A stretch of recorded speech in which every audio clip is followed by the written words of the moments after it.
by association, wasn't it? And we're live. Hello, everybody. Welcome, everybody. Welcome to Old Gray Bricks Thursday Night Live. If you're joining us, welcome to our silliness in our chat room. We have some folks, looks like they're looking. Hopefully they'll pop in the chat room here in a moment. Just want to let you know that if all of a sudden I go head desk on the keyboard, is I got my second shot today. Thank you very much. And all of a sudden you just start seeing me pass out, which would be amazing for viewership, but I do have it. I expect to have some symptoms tomorrow. So if you're able, and I know not saying this to make fun of my Canadian friends, I hope you get it soon. But if you are able to grab it, go get you some vaccine, and let's fight this thing and let's win this thing. So May 13th. May 13th. Oh, cool. Get you some vaccine juice. Yeah, man. Yeah, that's right. I could eat.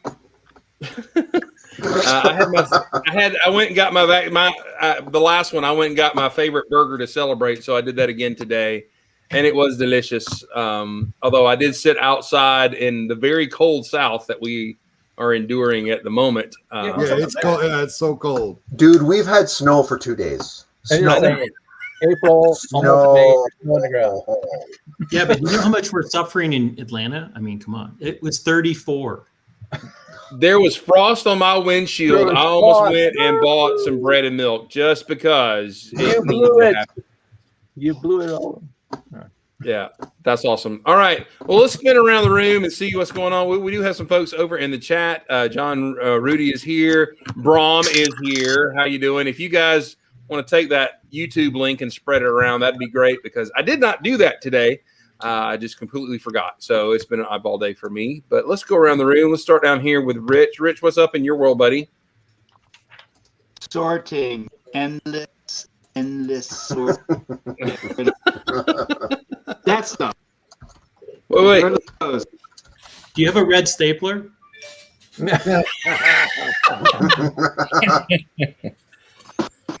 and my wife is going to come down soon and unwrap those. Hey, okay. I don't. So, when you see her in the background, you can talk to her if you want. Ask her questions. We're not sure, if we want to know what she's going to be unwrapping, but it's okay. It's all right. All right, we have a slew of, let's see, Portland Brick Family No Cement. Cool name. Welcome. Portland Brick Fan No Cement. There it is. Okay. I guess we're already seeing the COVID vaccine side effects. I don't know. He's been definitely seriously putting down the old gray bricks lately. I don't know what it is. It is time for new glasses. Let's just go ahead and say it. It is. It totally is. We're glad you're here. Whoever I said your name was. I'm so glad you're here. All right, let's do a whirl through. Let's go through the Canadians like Salsa would go through them. Here we go. All right, let's go to Canadian number one. Let's see. Boom. This is Ben. Oh, that's somebody Ben. That's somebody Boone knows. That's awesome. All right, thank you for inviting. Let's see. Jeff and Wyndon, what's up, man? Oh, I almost removed. Sorry. There you go. How you doing? Remove me? Yeah, that's okay. You can do that. I don't mind. I'm doing good. I was trying to get a COVID sign up for a COVID vaccine because they opened it up to 40 and above Tuesday. Nice. And in my city, there's a whole 3 locations that have it, and none of them are taking people yet. So I'm working on it, but it'll be a while. My coworkers, I've already got 2 coworkers that have gotten their first shots. So great. In the past few days. So it is happening. It's just slow as anything. So, but I was just trying to determine if I can do a far shot here. Hold on. Give me 2 seconds. I'm just going to switch my camera. 1001, 1002. You remember Canadian numbers go forward. Oh, wait. Was I doing that in metric? I don't know. Time in metric. Not very much progress since the weekend on my build. I've moved over to another table just to get some room on my desk, but no progress there. I'm going to probably sort a bit of a lug bulk order, or no, not lug bulk, sorry, a Bricklink purchase today as we're talking, if I don't know the movies you guys are talking about, because, well, that happens. 'Cause I think I'm the youngest person in this room right now. I think at 46. I think so. 46. Maddie's not here. Probably, yeah. Anybody less Well, than no, 46? I'm No, Boone's 43, and Boone's Boone. younger than me. Oh, Yeah. okay. So all right. I was going to say Babyface Boone has probably got to be the youngest. Yeah. And which, by the way, I don't know if you realize this or not, but with Portlandia Brick Fan No Cement mentioning that, hey Ben, hey Boone, this is so and so. Boone's going to know him because Boone knows everybody in Portland. I mean, it's just obvious. It's the Pacific Northwest. He's famous there. Pacific Northwest, yeah. Hey Ben, glad you're watching. See, he knows him. Ben, is Twitch? I don't usually see you on Twitch, do I? See, he knew Boone before. Yeah, he said, "Well, I knew Boone before he was famous." Ben, your Twitch handle is new to me, but I'll just say that Ben is a person who I regularly. Well, we'll save that for my check-in. Go back to. We'll save that for my. We don't need to hear from the Canadians. It's all right, but. No. But I will say, Ben, thank you for joining us on Twitch. You're probably the most. This is the most content or reaction we've had from the Twitch side of things. So thank you for doing that. All right. So Jeff Van Winnen, good to have you here. Let's see. Let's go to Dave. Dave, what's going on, man? Just packing this up. Pause a second. Look at those shuttles. Do you see what I'm seeing? Yes. Why do you have so many? Technic shuttle. I buy other people's lots. And I think I mentioned the story about Jake McGee back in the day on Lugnet, who found a box back in Enfield and happened to post that day. Send me $150 and you get one. So I got one out of the box. So, and then I bought other people's lots, so I got more. Oh, by the way, back in the day, when you hear back in the day, you got to take a sip of whatever you got. Back in the day. And there's going to be a lot of that today. Water. That's right. Some people will be drunk. Some people will just have to pee. All right, go ahead.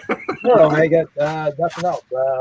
I'm still puttering on the Lego room. I'm like Rich. I got to organize it a little bit more, but it's coming together very nicely. So cool. That's awesome. Great. I'm always intrigued by your room and how tidy and very organized. So there's a lot of boxes on the floor right now, a lot of bins, but I'll have it back in the shelves very momentarily. Because I had to build. That's cool, man. Yeah, that's always one of the things I want to do is everybody do a floor check just to if whoever's brave enough to show what is actually on the floor underneath. And I would not right now. It's terrible. I mean, it's absolutely terrible. So, all right. Well, Ben, I went over to Twitch for you. Oh, did you? Thank you. Yeah, no, Ben there. Ben. Ben. I didn't want Ben to be alone. All right. Yeah, you take care of Ben there. I'm trying, man. Oh, no, Ben has already come over to YouTube. Yeah, I went over there to be with him. Well, maybe he saw you coming and he left. I don't know. Oh, he's back over there. Cool. All right. All right. Let's go to another Canadian. What is up, my man? How you doing today's? I'm sorry. Good. Like I was saying on my tail end breeze through on Monday, do not take that as what was that? Yeah, I said I would save the song says save the best for Thursday.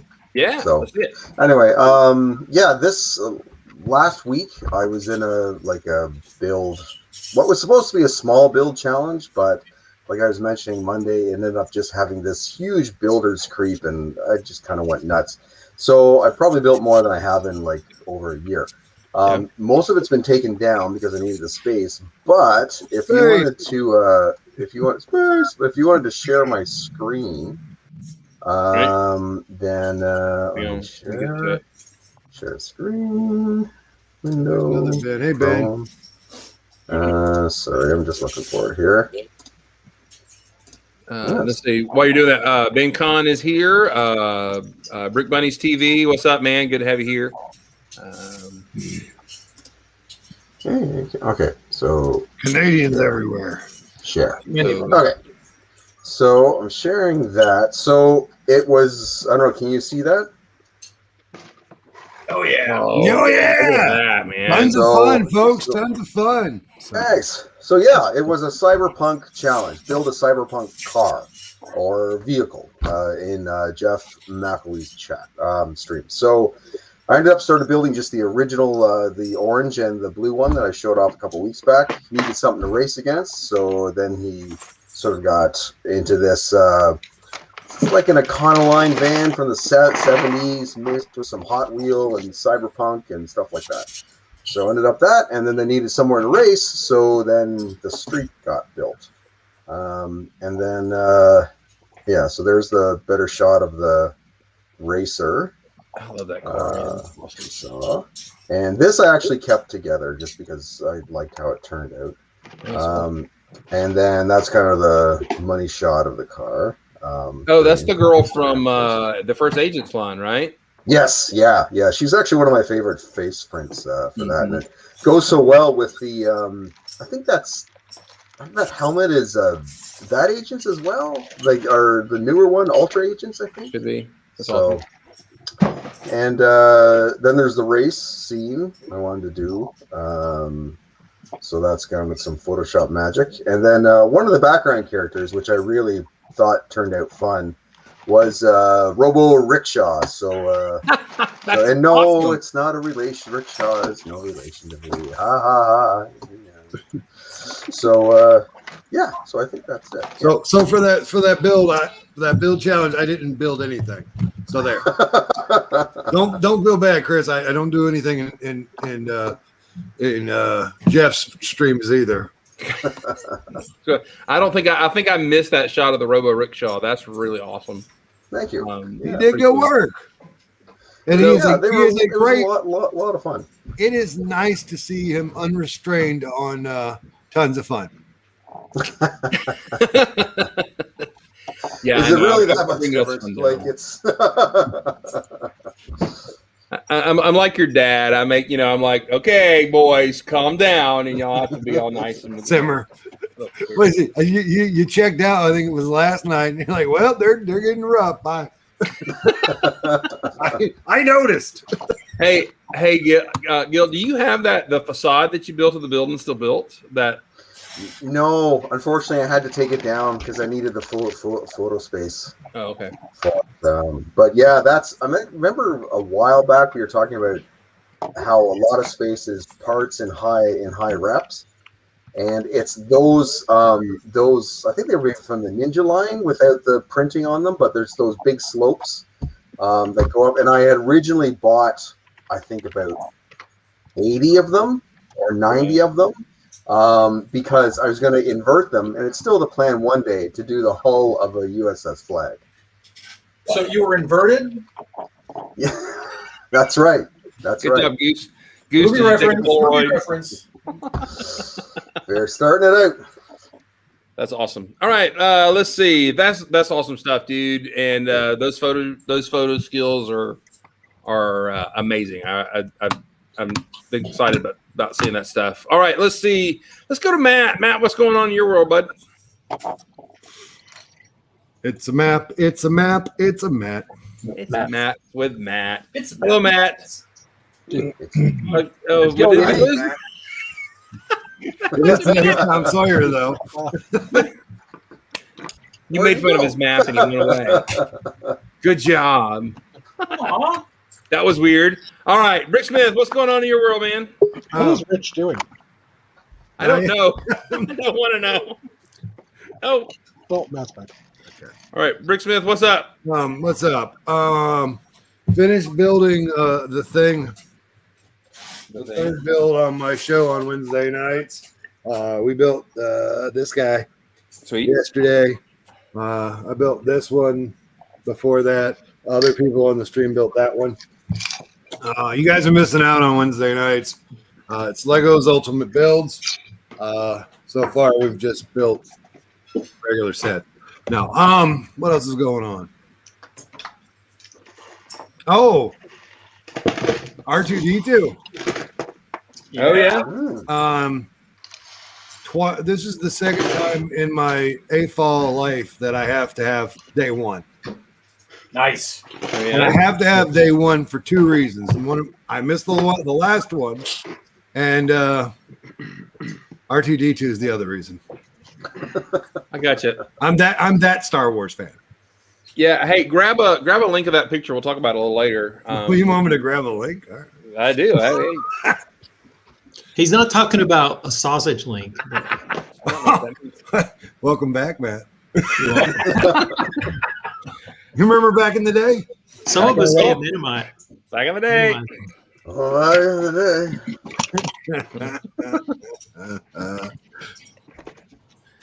My bladder's not going to be able to handle that. All right, here we go. That's what she said? Sorry, you may be worried about your liver. I'm worried about my bladder. So thank you very much. But yeah, that new R2D2. For me, though, I mean, I don't have the last one, but something about the body of the last one looks better than the new one to me. I don't know. I need to look at them side by side though, to see. But yeah, I'm kind of excited about it. I don't know if I'm gonna get it first thing, but that's cool. All right. Let's see. Spin around. Let's go back to Matt and see if he can stay in the room. Rick Smith, this is a cup that you need. It's the R2D2 from Galaxy's Edge at Disney. So nice. Someday you need to go down there and get you one of these. It's like a beer mug, I guess. It seems to be a little bit bigger than small. I'm digging it. Yeah, that'll look like a teacup in my hand. They also sell a popcorn bowl, which is the R2D2 dome turned upside down, which I had to own. So I don't blame you there, sir. Yeah, I don't. It's pretty blame amazing. You there. It's pretty amazing. And they have a catheter that looks like C-3PO. So last night I finished my latest spaceship build. So what? Yeah, here it comes. You can at least put the trash can on backwards like an engine, not just floating on the top. But I mean, look at these little rotator things. Just look at these rotator things. This is for chewing up the aliens, So like when you go into battle, these things can chop up the little green aliens. What's the line? But what if we show up in something they are not expecting us to? So I'm a parts addict, and so a big bricks and pieces order arrived. But there's a couple of cool parts that I just want to share. One is that Lego is starting to mass produce in actual brick form a color that was initially turned as flesh, but since not everyone in the world is Caucasian, they decided to call it nougat.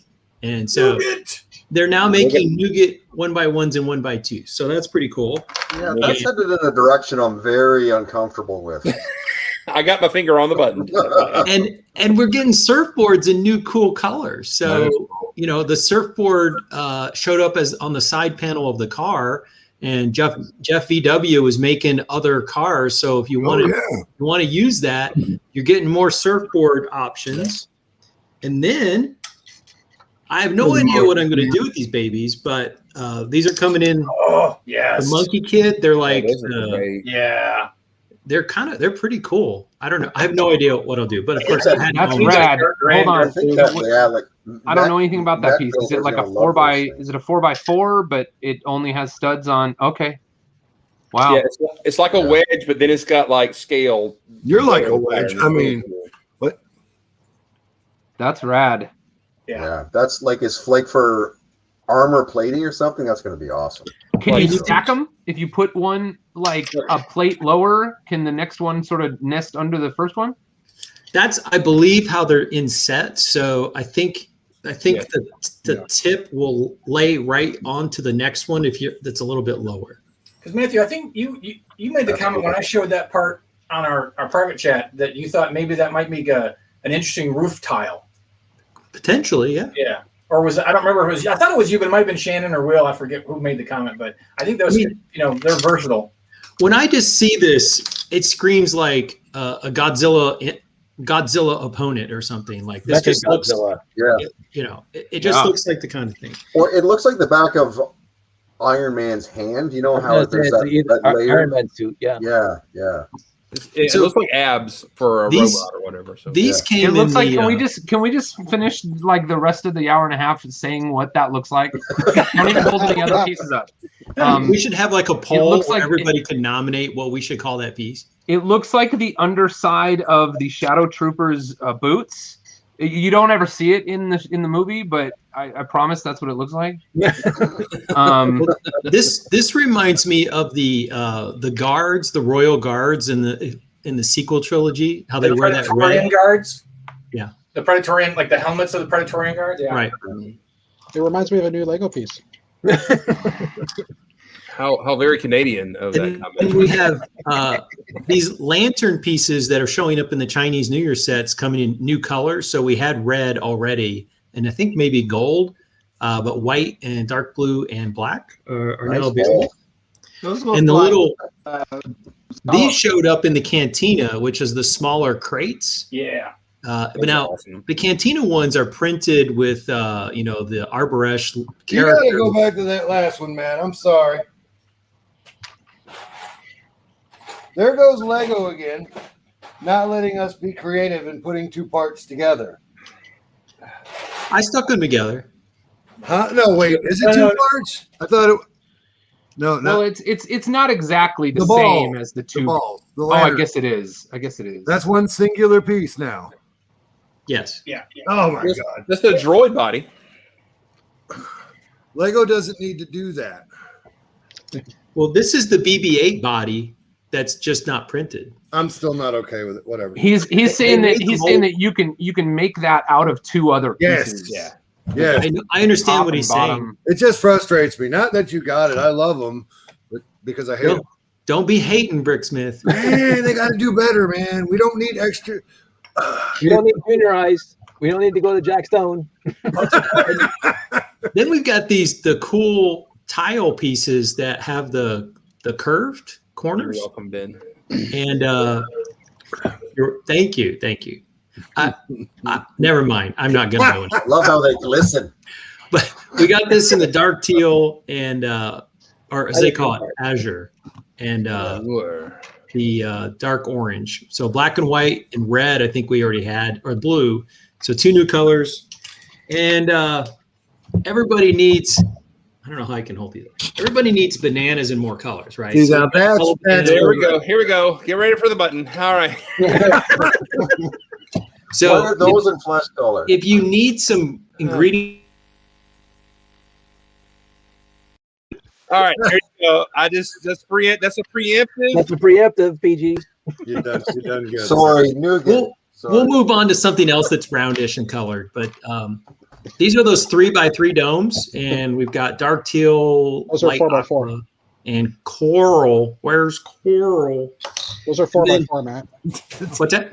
Those are 4x4, not 3x3. Oh, sorry, 4x4. Yeah. And then we got the other, the Oh, kinda- man. Oh, that thing's cool. the That's cool curved roof piece that's originally, I think, for Ninjago. Mhm. And then we have a plate that's like a 2x3, but with a cutout. So, Yeah, I respect that piece. oh, but we could make this out of parts. We Yeah. could, but the thing about it is, I feel never mind. But I'm curious to see what people do with this as it comes in more colors. I think right now it's only available in 2 colors. So, I do. I want to be famous. hey, I want to be famous. I'm pretty. All right, I gotta go over that quick.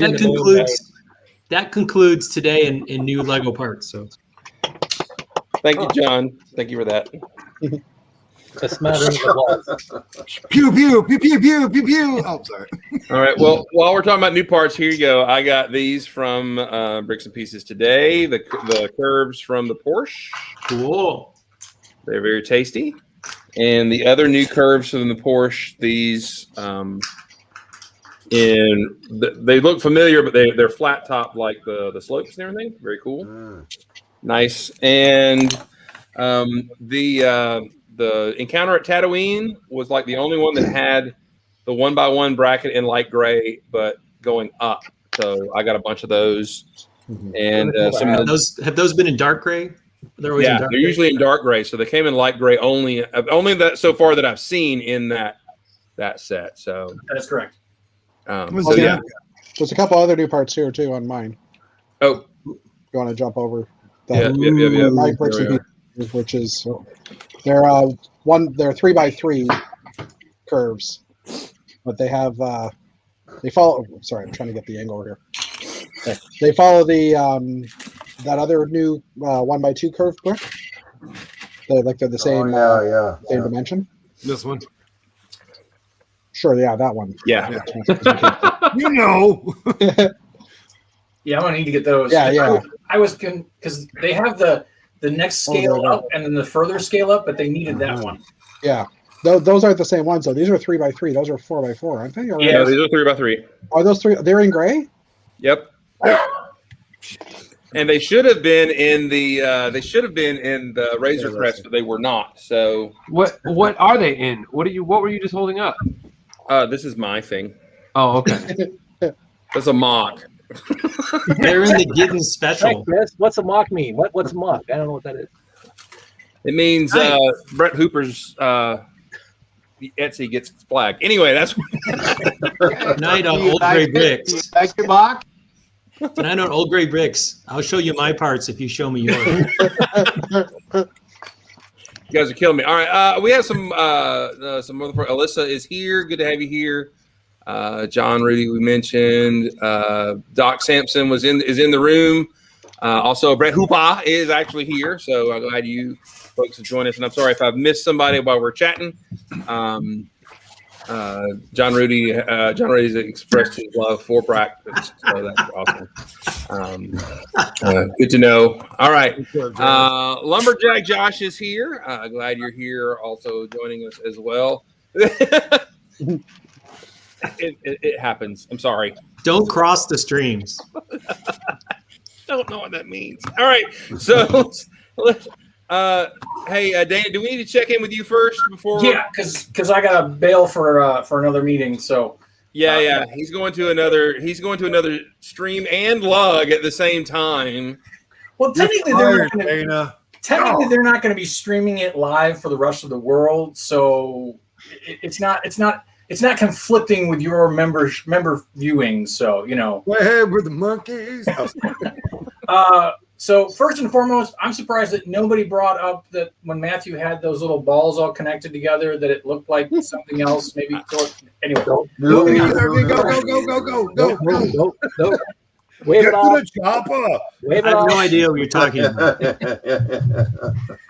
So what's going on this week? You guys saw on Monday that I got a big purchase that I need to build, so I need to make space. So we're going to do a slight camera pan for a second. Camera pan. So I moved some sets up to the top shelf there. So the space shuttle moved over, and I put the big UCS Ghost up there, and then made some room on the top of that shelf, on the top of the T-fall cabinets there for where the UCS Star Destroyer is going to go. But I made a promise to myself that I wouldn't build it until I got some sorting put away, because I've got like 3 of those bigger quart, or what are they? It's metric. I don't care. The bigger tubs. You'd have more room if you gave away some of that classic space. Yeah, I probably would. No. But I've got like 3 of these full, or actually no, it's almost 4. 4 of these full of the color sorted. They just need to be sorted into their bags. So today, while we're talking, I'm doing yellow. So I got to get that sorted before I can build the Star Destroyer. It's just kind of putting some restrictions on myself. I already put I also had to take apart probably about 5 or 6 ships that used to be up on those shelves to make room. So I have definitely reached that point of I have to take stuff apart before I can build something. Flex. Now you can reclaim some classic space by selling all that classic space. No, now my wife and I have decided that because there's only 2 of us and we have 5 cats and we have a 3-bedroom house with a basement, we technically need a 5-bedroom house with a basement to accommodate her collectibles, my collectibles, and having 5 cats. Why is it when you're running down with that, you could have probably sang that to the 5 Golden Ring song from Christmas? You got 5, whatever. It's entirely possible. But with that, Chris, let's go ahead and go to this week's Old Gray Bricks Set of the Week. Spoilers. Let's wait till it pops up here. Week. Old Gray Brick set of the week.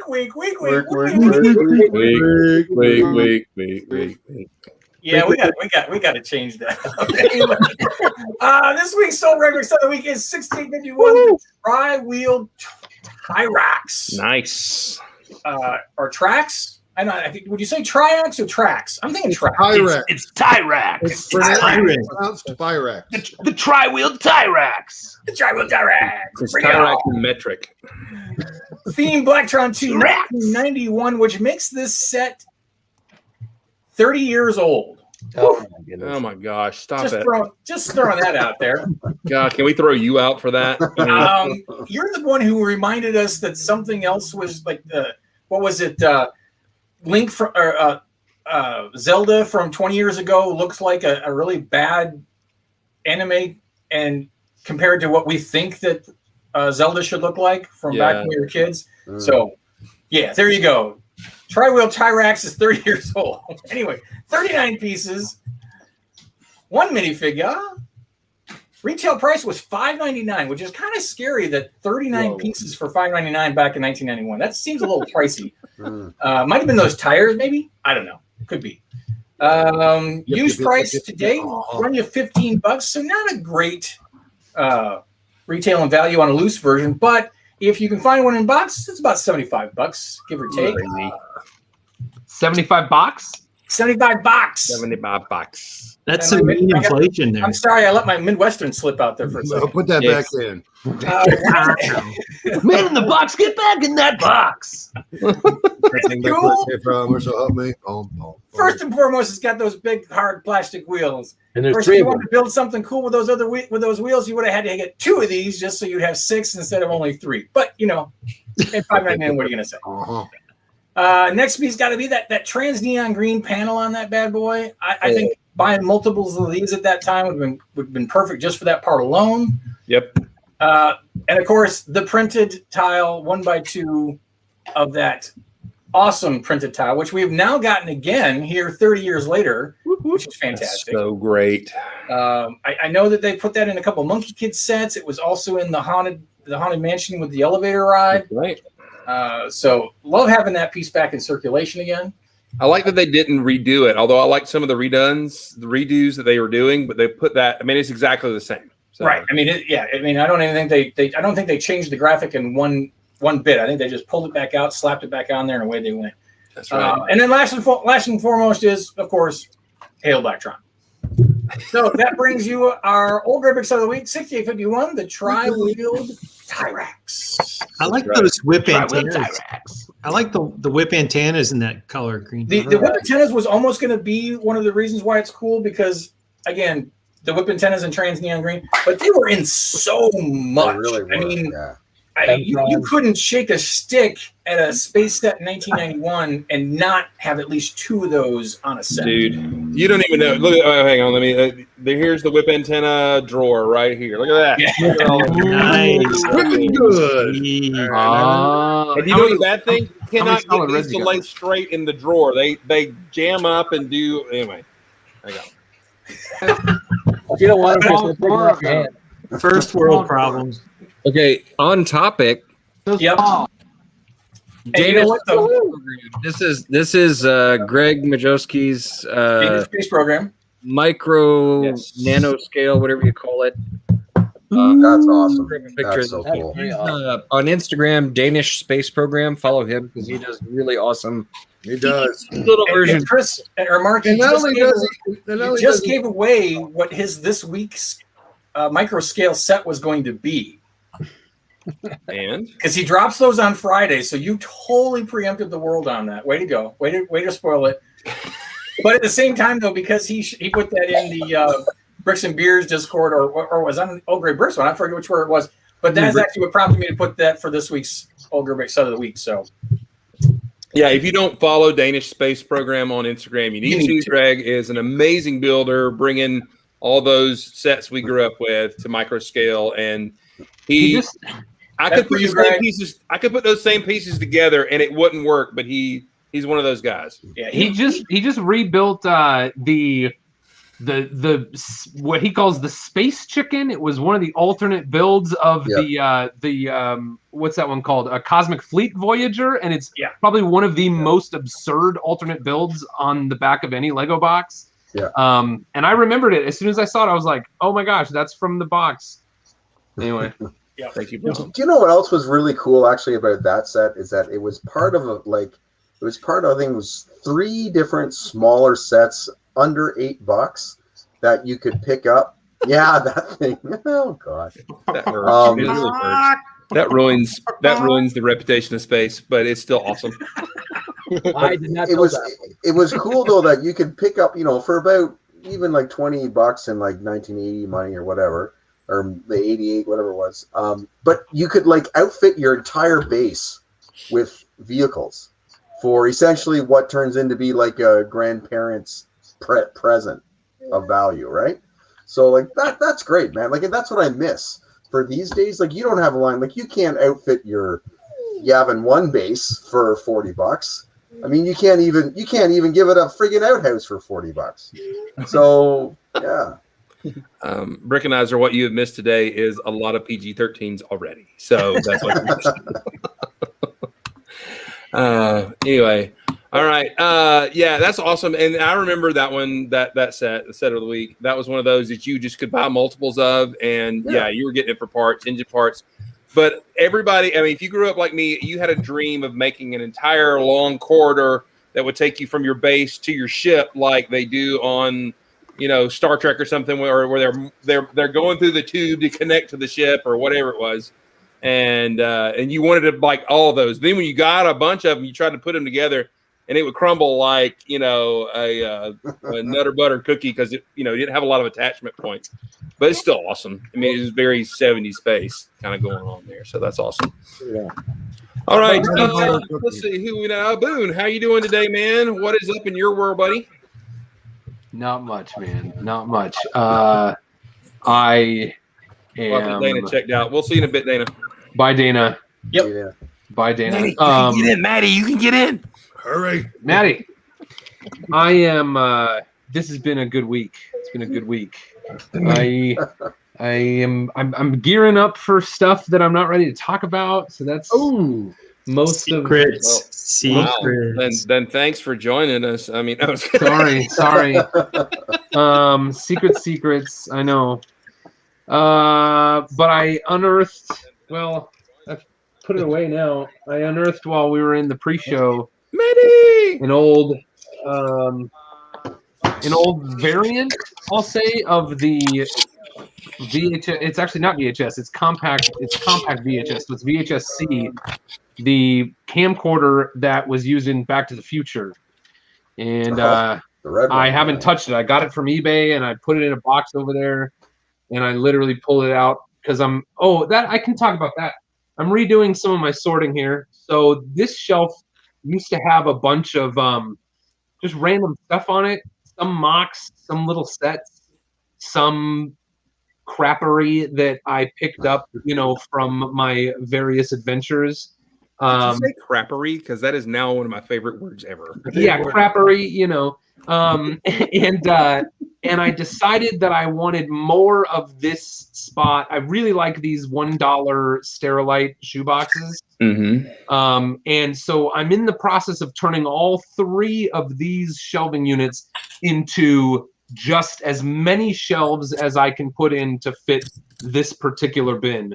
And it's just taking forever because every time I want to put a new shelf in, I have to like cut the things. I don't know which way to move my hand to make it point to what I want to point at. I have to cut the supports. So you can kind of see there, like I cut the support and then I cut the shelf because I'm just taking. My studio is sort of every part of my studio is kind of like materials from wherever I could find materials. I have a lot of these kind of plastic bin things, and I have not paid retail price for a single one. I've probably got 15 units kind of like similar to this, and every single one of them has either come from a yard sale or like a teacher cleaning out their classroom and offering it to me, or literally on the curb because someone took it out of their house and they don't want it anymore, and they've just put it out for the world to grab hold of, and I am sometimes in the right place at the right time. But anyway, as I'm doing, what's that? I see Galador. Yeah, so I've got a couple of Galador figures here. Nick Bluetooth, I designed this. I thought I showed you guys this. Did I show you guys this? Was Julian gone that day? Hey, I might not have been here. Mr. Blue, good to have you here, by the way. Good to see you, buddy. Or maybe I'm imagining this. This is a mock that I call King Bluetooth. Defender, I think like Defender of the Outer Dimension or something like that. So he's got a little bit of Knights Kingdom 2. He's got a little bit of Bionicle. He's got a little bit of Dots bracelet action going on there. And a whole lot of sass. And a whole lot of sass. I think this is like something from Star Wars, one of the buildable figures. But you're done. But anyway, so that's that. And I had the oh, you guys, this is such a terrible story. I bought this just cheap little shed, like a Rubbermaid shed from one of the big box stores last summer. And I moved a lot of like the yard implements, the mower, the shovels, rakes, stuff like that, and put it in there. And then I created a rack for tools that I just don't use very often, because I wanted to create more room in here for this kind of stuff. The rack for tools that people don't use very often could be the name of our chat too. But yeah. So, but the problem was there's these little vents up in the top of the thing. Oh, and the other thing was I put a few Lego sets out there that I thought would be out of the elements inside a shed. But there's these vents at the top and the peak of the roofs of the shed. And this year we had a snowstorm that was bad enough with wind enough that it was creating drifts everywhere, and it was blowing snow, drifting snow up into those vents, and snow was settling on stuff in the shed. And I had no idea because I don't live in the shed. And then I went out there, and there's like a pile of snow on top of, and I'm like, oh no. And it's like, I have a bunch of the first run Bricklink A-Full Design Program sets out there. And I had my Galador TDN module in the box, and it had separated. There's like the one big seam of the box, when it turns from being flat into like a 3-dimensional shape. And that one is like sealed with glue, and then the others are taped together, right? With the little tape seal. But the one that was glued had released because of the moisture in that room. And I was like, oh no, I was so bummed. But anyway, that's neither here nor there. I apologize for taking so long. I realized it was a great story. But I'm just I love Galador. And that TDN module, I think it's so cool. I know Galador gets a bad rap, and I know there's not really anything you can do with it, which makes it kind of weird for Lego. But I like trying. There's actually a toy photographer that does amazing stuff from time to time with the Galador pods and stuff. It looks really good. I'll see if I can find it for next. Yeah, good. I look forward to seeing that. Yeah. But I've been working on trying to get my space here. Space. In some kind of order, and it's happening little by little, but I just it's taking way longer than I would have liked. All right, there you go. There's my check-in. Got it. Yeah, I need to go into some remodeling myself. I've done some, but I need some serious sort and clean in here. So if I could motivate, well, there's no new content coming out on Fortnite, so my sorter is not motivated to come and earn money for his Fortnite game. So I'm hoping some of that new Fortnite stuff will come out soon. So all right, Maddie joined us. Hello, Maddie. How are you today? Good to have you here. Hey. Sorry, my aunt and uncle came over because we are officially all fully vaccinated. Yay! They are still here, so I might be a bit short. I might pop out again. But I just wanted to come on and say hello. And my cat also wanted to say hello with his butt. And the trade came in. The trade came in, so I got myself the spring garden. Whoa! Hey! That's going to be built probably tonight. I probably won't be sleeping because I was so excited to get it. And it comes with a light brick. Like, what kid doesn't like a light brick? Right? Right. It's going to be so cool. Maddie, just as a warning, the button for triggering the light brick in the bowl is not in a very good place. Is it his butt? Yeah, it's his butt. I like Nailed it. What? No way. Hold on, I'll go grab the bowl upstairs because I got it. I'll be right back. That is so funny. Oh, you got my cat too. He is a punk. Oh. Okay, man. so coming up soon, a Canadian will poke a bull in the butt and make it light up. So we're excited about that. Mark, I think Maddie's cat should Why be facing the other editing? direction. Oh, could be. The cat with the butt first. Yeah. Cannibal butt poke. Old butt cat. All right, Mr. Sandlin, what's up in your world other than playing with Maddie's cat's butt? Not a whole lot. I last weekend I bought the Millennium Falcon set, the most recent. Nice. Ooh. Because it's so lovely. It's just they did all this nice work with the angled plates up here, so it opens real nicely like this, but all the plates line up, so it's No beautiful. gaps. No gaps. It's beautiful. The shaping on the front of it is real nice all through here. That lines up so nicely, and it's really pretty. Do the plates sort of lock down so you can kind of turn it a little bit on its side without them flopping open, or no? I mean, you can kind of give it one of those, but you can they sort of Right.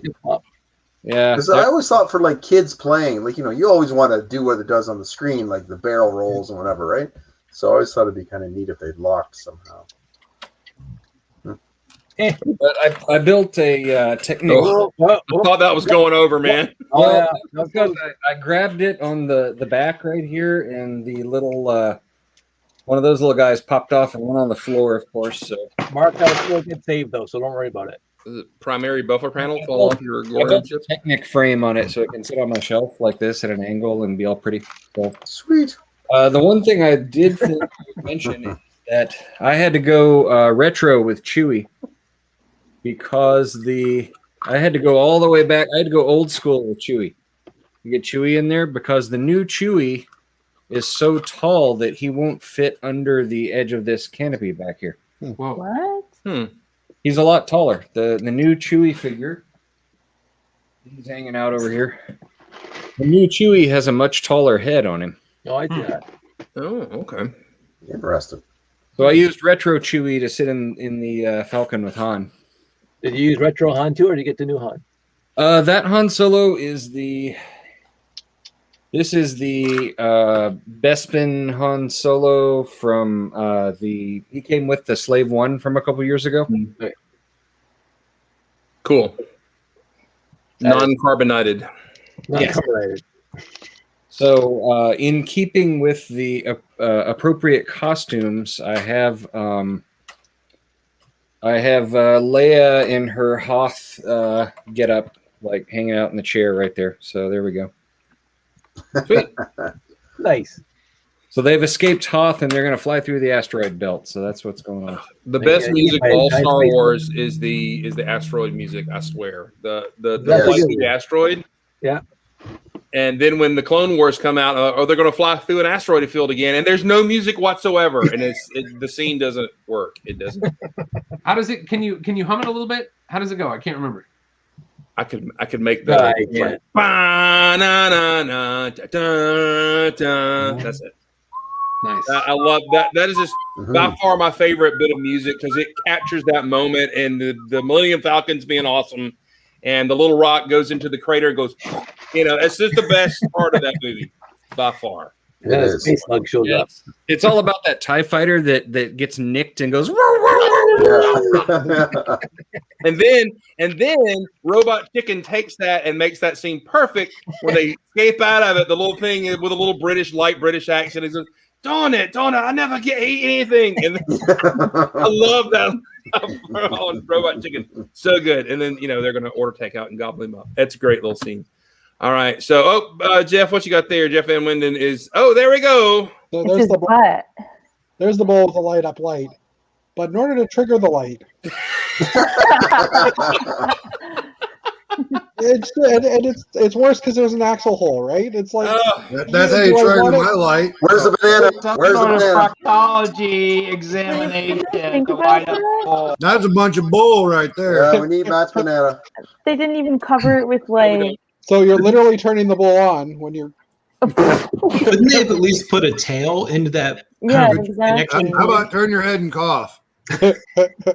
That is the exhaust port right below the main port. I can Serious pucker right there. Anyway, Hey, so right, enjoy but that, I'm glad Maddie. you showed it to me. So. All right. So we got some more folks. Jeff McElwee has joined us over in the chat. That's awesome. And Mr. Blue joined us as well. Brickenizer is here. So we're it was close. Yeah, except it was funny. So I let it go. All right. So one of the things we're talking about today is a little bit about the media that inspired you, still inspires you, the media, because we all know for us, especially as older spacers, Star Wars, obviously, but Star Trek and stuff, those movies and the other movies that we watched, and we consumed those a lot on VHS, and they did influence our building style, the things we like to build, and everything. So I just thought it would be cool. And then also to see if Maddie knows what the heck these things are. You got your Google pulled up, Maddie? You got the Googles ready to go. You might need that. Anyway. Kind of. Hi, Chris. Anyway. I got a lot of tabs open if you want to share my screen because this is what inspired me over the years. And I think All right. Here we go. pretty much the same inspirations. Have you shared that with me? How do I do that? Love Share my screen? sig fig right now. That's so There funny. Dave's in IT, just as a reminder. I am. I saw a meme today is that when you're trying to get a computer to do something or whatever, remember it's a chip in a computer is a rock. We've convinced it's smart. And so, all right, here we go. Add to screen. There we go. Is that it? Oh, there it is. There it is. Obviously, the original, which I adored back in the day. The Back in Galactica. the day. How long was the Galactica? Does anybody remember? Because I can't remember, but I remember it being massively long. In universe, it was like a mile or a half, 2 miles long. Something. It was massive. I would get rid of that one. Chris and I talked about this one before because everybody back in the day, and I keep on saying that, but they would build Eagles because it was just a cool ship to build, and it seems to influence a lot of things. I never actually built one of those. I really have never. It was an interesting series. Came out in mid-70s. I watched it. I won't say religiously, but I watched all the episodes. The first season was better than the second season, but the spaceships were cool, and the base on the moon was okay. This was, I thought, a fantastic show back in the day. It doesn't hold up at all though. No. Beep. Yeah. Okay. Let's just all just let me go back to real here for a moment. Okay, Silver Spoons and Buck Rogers, Aaron Gray, Big Crush. Okay, Right there. Big Crush. Just being straight up. All right, here we go. I love the original. I like the reboot or the legacy too, but I love the original Tron. Mm-hmm. I won't say it again. When I was a teenager, buying my first classic space sets, I used to try to build the ships and units in Tron, especially that tank. That was utterly fantastic. This is a very obscure movie that nobody really knows about. I know it. But it was First very odd is in that movie. because everybody who was a big star back in 1976 was in this movie. George Peppard was in here, Robert Baum was in here, and even little John Boy Walt and Richard Thomas was in this movie. Yeah. And it was an odd movie, but I actually liked it. So I like it too. I liked But I about tried the to make movie the spaceship they fun. recycled some of the ships from Battlestar Galactica They did. for the FX. I tried to build this ship out of Lego when I was a kid, and it didn't work so well. Okay, can we just talk about the fact that that ship has things and looks like things? Jealous, Chris? It looks like it's got two. It really does. No, on purpose. It's named Nell, and it had a girl voice. And when you watch it the first time, when you're like 10, you really don't understand it. But then when you get a little older, you're like, oh my gosh, what? Hardware Wars was something that a bunch of kids like us made, and it actually got really, really big because I remember seeing it on TV. So it was just a couple of guys with actually, I think it was Super 8mm film camera. And it was the special effects were like kind of inked onto the actual frame by frame stuff. But why is Cookie Monster sitting beside not Han Solo? And I can't remember the characters' names, but it was the pre-Spaceballs, which is it's a parody. It's a great parody. That they used to show it all the time on like Nickelodeon. In between, they would have all these shorts and everything. I remember, but yeah, I remember Hardware Wars. Just hilarious. They had a cassette tape back as a spaceship, and the escape pod it would eject the cassette tape. Yeah. All that. Well, the Star Destroyer was like an iron, literally an iron that you can see the iron over here, by. and an egg beater. Like it was just utterly fantastic. And Chris mentioned this yesterday on a different channel. I love this vehicle, and I've tried to duplicate these wheels so many times in Technic. And blow that one up. I want to see it. It's a little bit better. I don't think it's possible. Yeah, I think our friend Chris did it once, but it's really neat because this thing is like a tri-wheel thing that would flip over when it's going over rocks and stuff, so it would never get stuck. So the wheels would turn when it's on flat ground, but it had this little central hub in there that would make all three wheels spin. So when this wheel gets stuck, the rest of the wheel would just walk over it. Yeah, it worked out very well. That would be the future. Sorry, Chris? That would be the future pilot of Airwolf sitting out the top of that. Yeah, John Michael Vincent and George Carver in this one. Yes. And there's giant scorpions, like very bad CG back in the day. Of course. Back in the day. Logan's Run is a very interesting movie, but there's really cool corridors, really cool sets. They put a lot of effort into making a very futuristic looking city and stuff. And those hallways kind of, I think, inspired the refit of the Enterprise back in 1978, because it reminded me a lot of the refit Enterprise.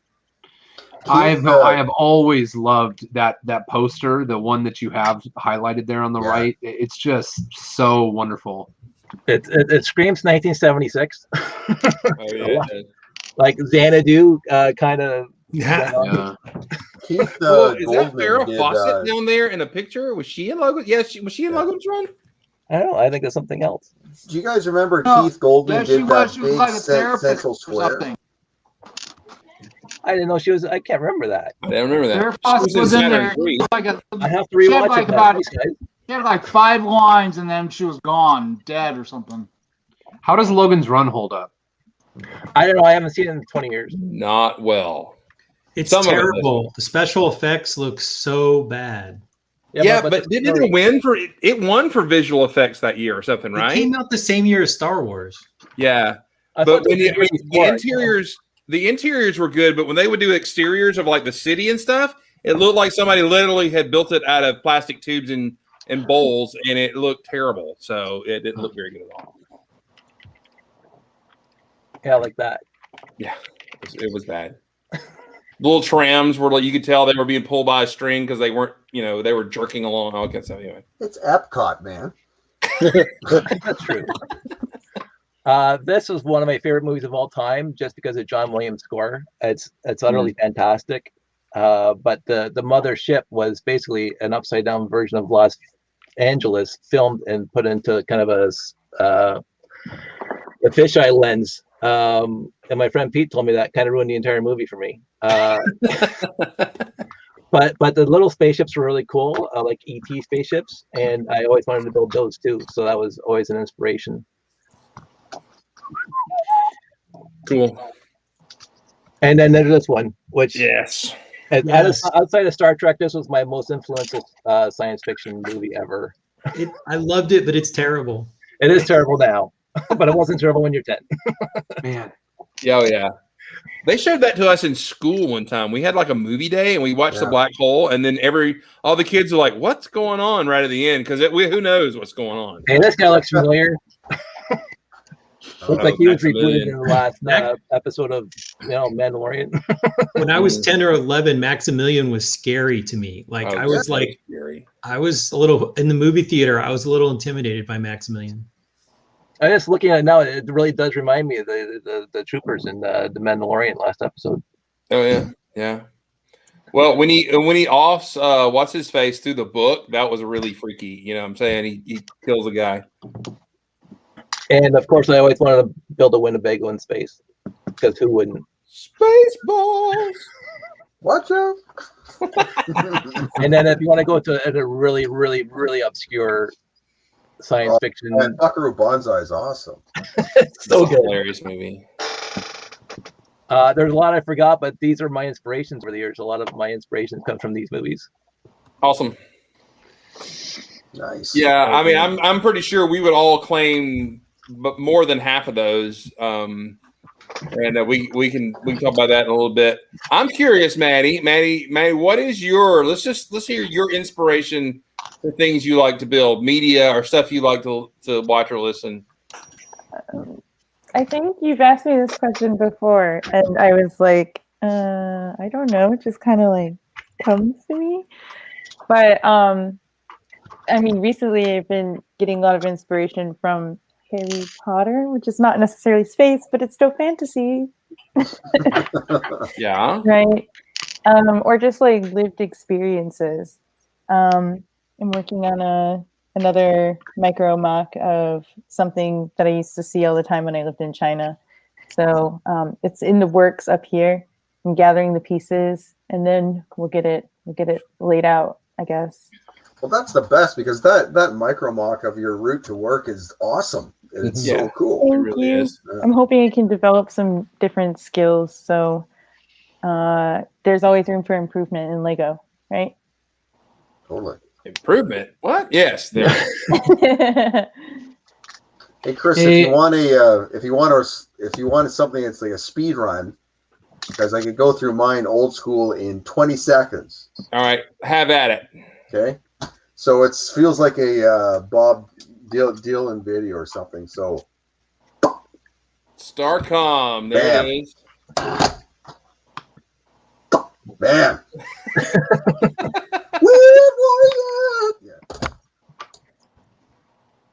V. Michael Bray. Woohoo! Oh. And Patricia, what's her name?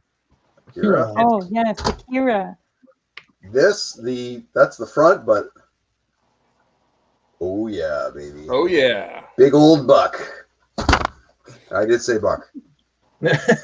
Thank you. Brave Star. This one's for you, Chris. There it is. One of the best theme songs ever made. This is, it's not space, but man, awesome. It's as close you can get to it. And I still think it holds up. I really like it the movie still. It's a good movie. Space under the ocean. Exactly. Aliens. So it's probably the best of that stuff. Of course, everyone. But then also the big one too, of course, arguably one of the best, most perfect science fiction movies of all time. So so that's the old school run through, not using the computer, using the old school media format. So boom, go. I was just about to say I need to go, but the two I'll mention that I don't think have been mentioned, that were like landed, I'm a little bit younger than some of you, so these landed in like a really like, oh my gosh, these are so awesome kind of age for me, was Total Recall and yes, sir. and the Fifth Element. Yes, sir. Big bada boom. Those are incredible, and every time I can't see. I was actually just building this the Creator taxi cab. I got to use this for another project, and I can't see any yellow taxi cab in any form whether it be like modern or futuristic without thinking Fifth Element. So Multipass. My man, Boone, look out now. We are a meat popsicle. all right, this has been such a pleasure. I have to go. You're all wonderful. Thank you so much, and I will see you next time. See you, man. Thanks for joining us. Thanks, everybody. Go build something amazing. Yeah. So there's two really, really old school shows that did not get mentioned. And that's Lost in Space Yeah. and Voyage to the Bottom of the Sea. Mm-hmm. Cool. Starring who's leading that one? Leslie Nielsen. Richard Basehart. Oh right, Forbidden Planet was Leslie Nielsen. Forbidden Planet had Leslie Nielsen in it. Yeah. Yeah. Wait, wasn't Voyage to the Bottom of the Sea the prequel to Titanic or the sequel to Titanic? No.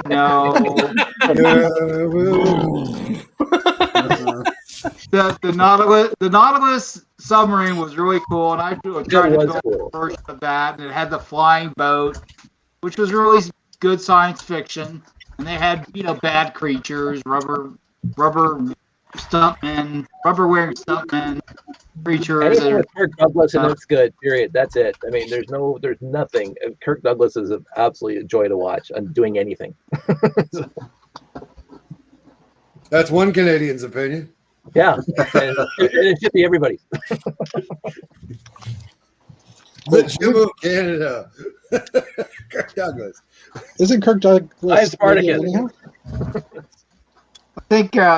I think for me, even above Star Trek, and I mean, I'll love Star Trek. I'll watch Star Trek all day long, but Lost in Space with its horrible, horrible monsters.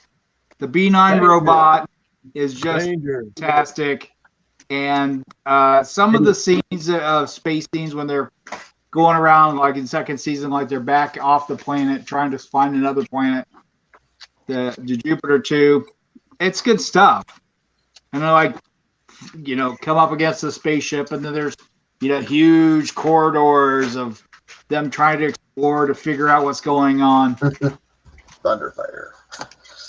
The absolute best movie about space was Flight of the Navigator. Flight of the Navigator. Walt Disney. Fight me. I love that movie.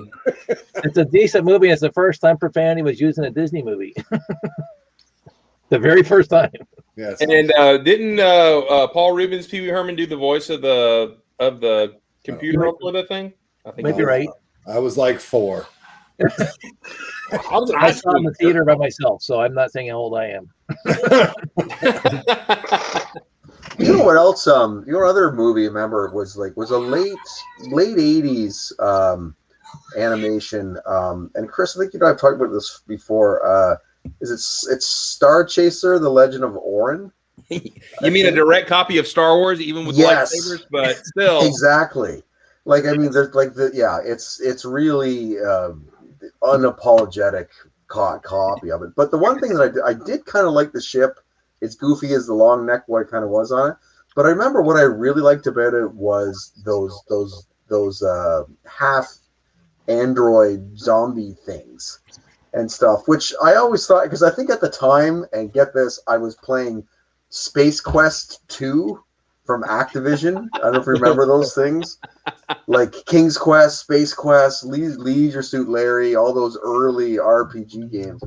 And to me, it was like the closest thing that sort of had this slightly gritty sci-fi feel to it, because it was so early back in the day. Right. But, well, and if I recall, they used computer animation to draw that ship because, and it was noticeably so because it was like everything else is really soft animated. Then the ship is very, very, very, very crisp.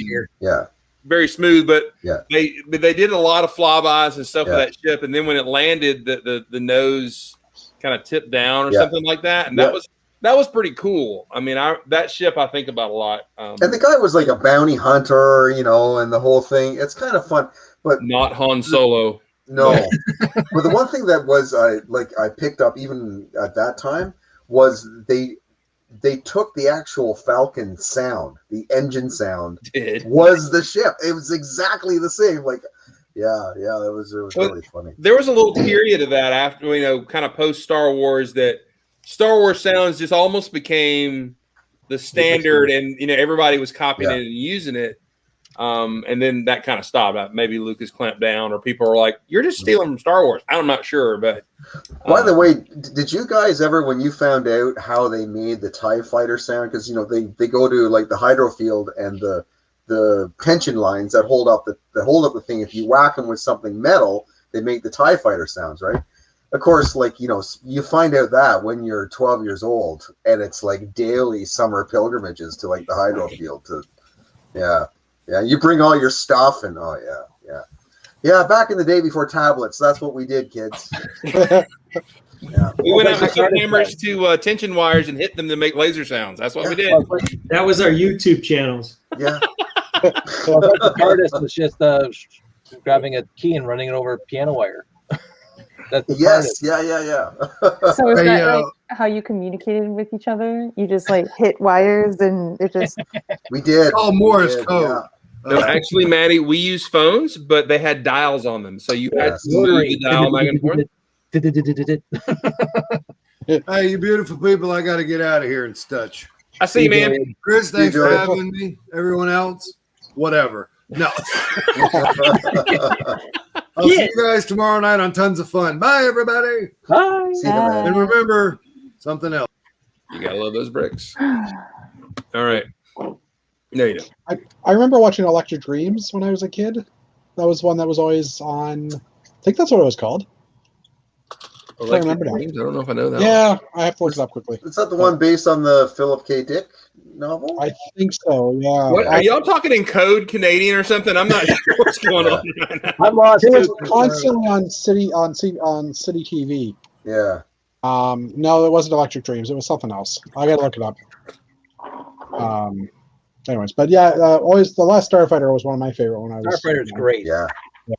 Last Starfighter. I mean, I showed it to Jake somewhere during COVID. We broke down and because he no, that was a couple of years back because he was the age when I saw it in about 13, 14. And he enjoyed it. He liked it. In fact, he quoted it yesterday. We were doing something. He goes, "We die." And I was like, "That's the best scene of all the movies ever, right?"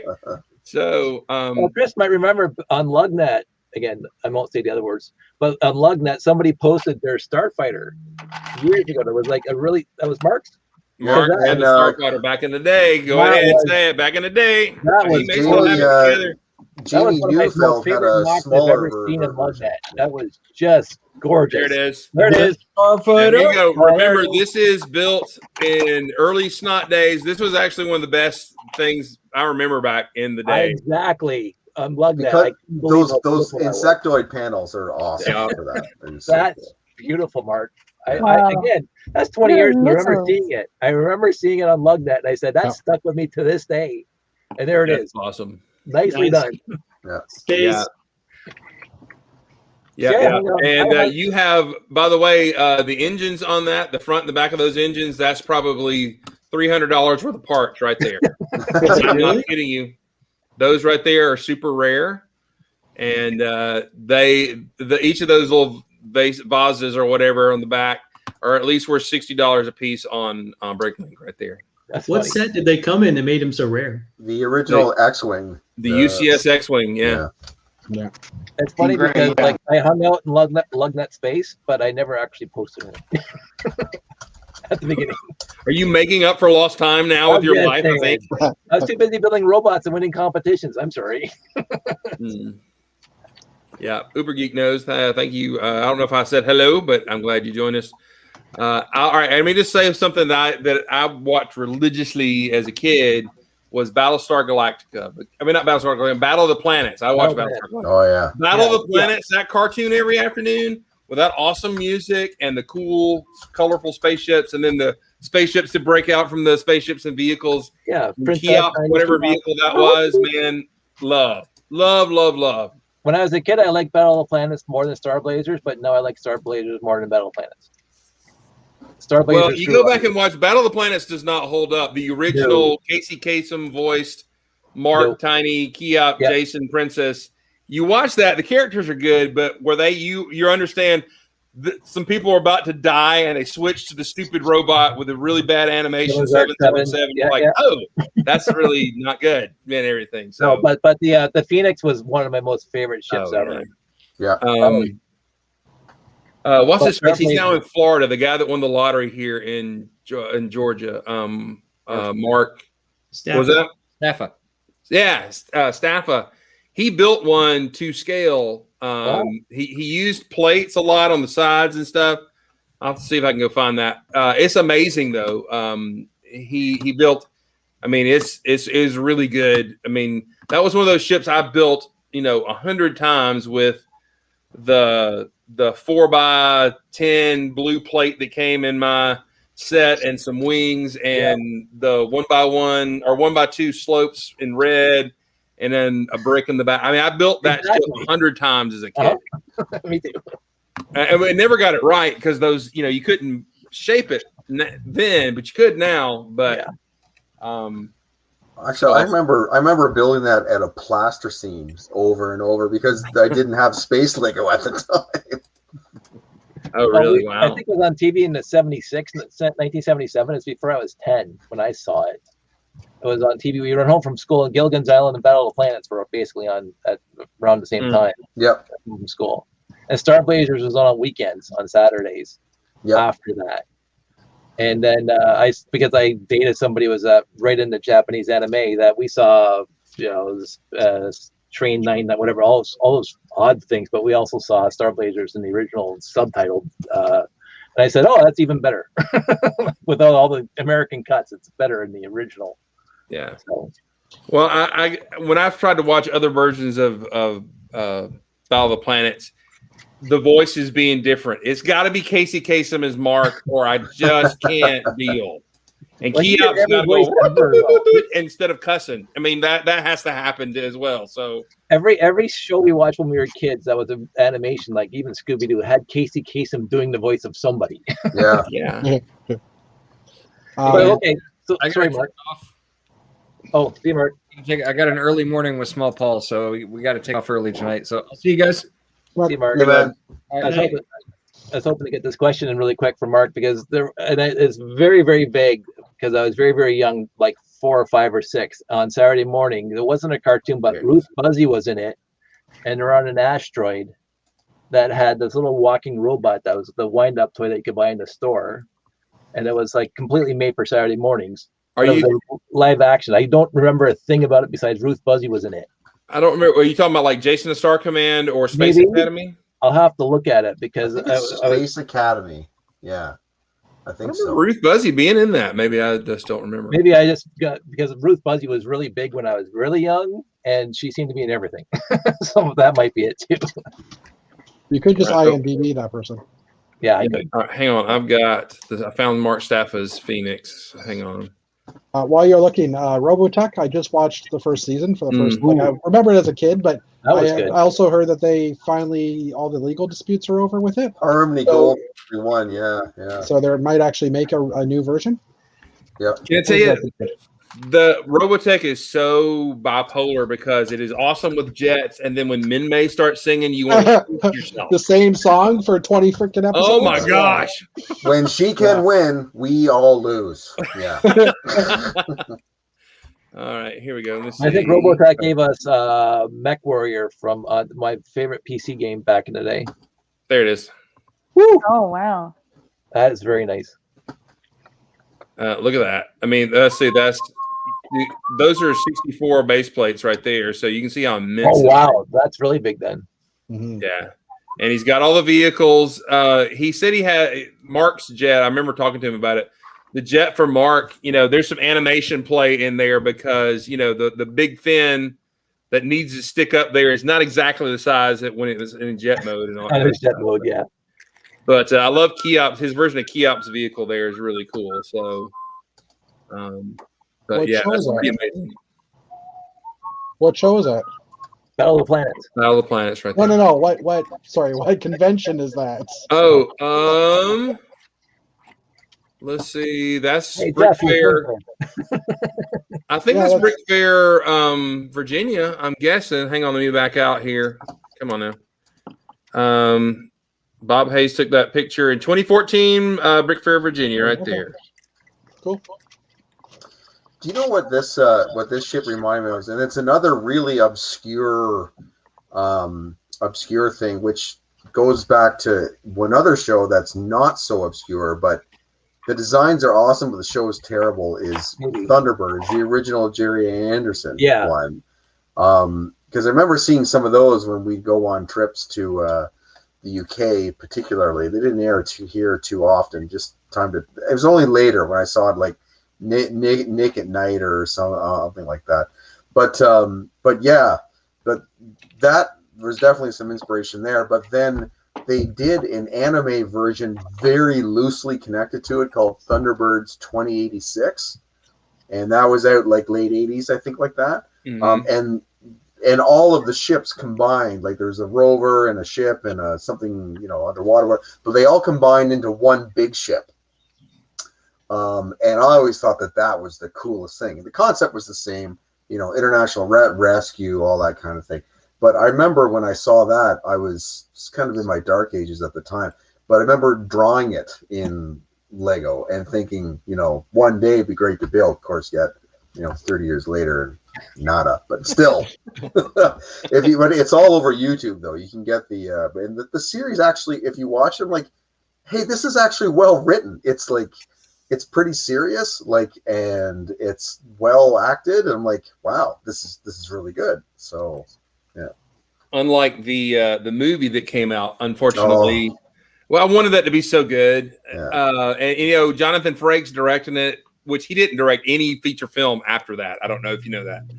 And if I understand, he got forced into making it a teen comedy instead of the action movie that it was going to be. But the ship designs, which are off the originals, and what the ships did and stuff like that was excellent. And my son, when he was 5, 6, 7, I showed him that movie, and we watched that movie so many times. It became one of those. It's like the movie Cars for him. He was like every day watching that movie, and he loved it. And I would just not pay attention until the ships were on the TV, and then they're cool, and then I would go back to not paying attention to it and everything. But that was that movie. I remember some of the concept art design. One of my favorite things. I finally put it in a ship, or tried to. Is the silver, red, blue? I guess it's number 1. I guess the jet rocket. Yeah. It had, instead of going in through the top, it had these sling down seats that the pilot sat in the concept art. Oh, it's so cool. And then so they would sit in it, and it would lift them up into the ship. And it was so great. And that show that was put out by the Australian animation company last few years, Thunderbirds Are Go. Yeah, and they used the conceptuals from the movie. Oh, did they? And it was awesome. Like that show was really good. A little bit dumbed down for a younger audience, but the designs and the actions, and they had that, like, they did a weird mix of scale stuff, like the old Jerry Anderson things, plus CGI. But they melded it really well. And I remember on Adam, is it Stranger Savage, the guy from Savage?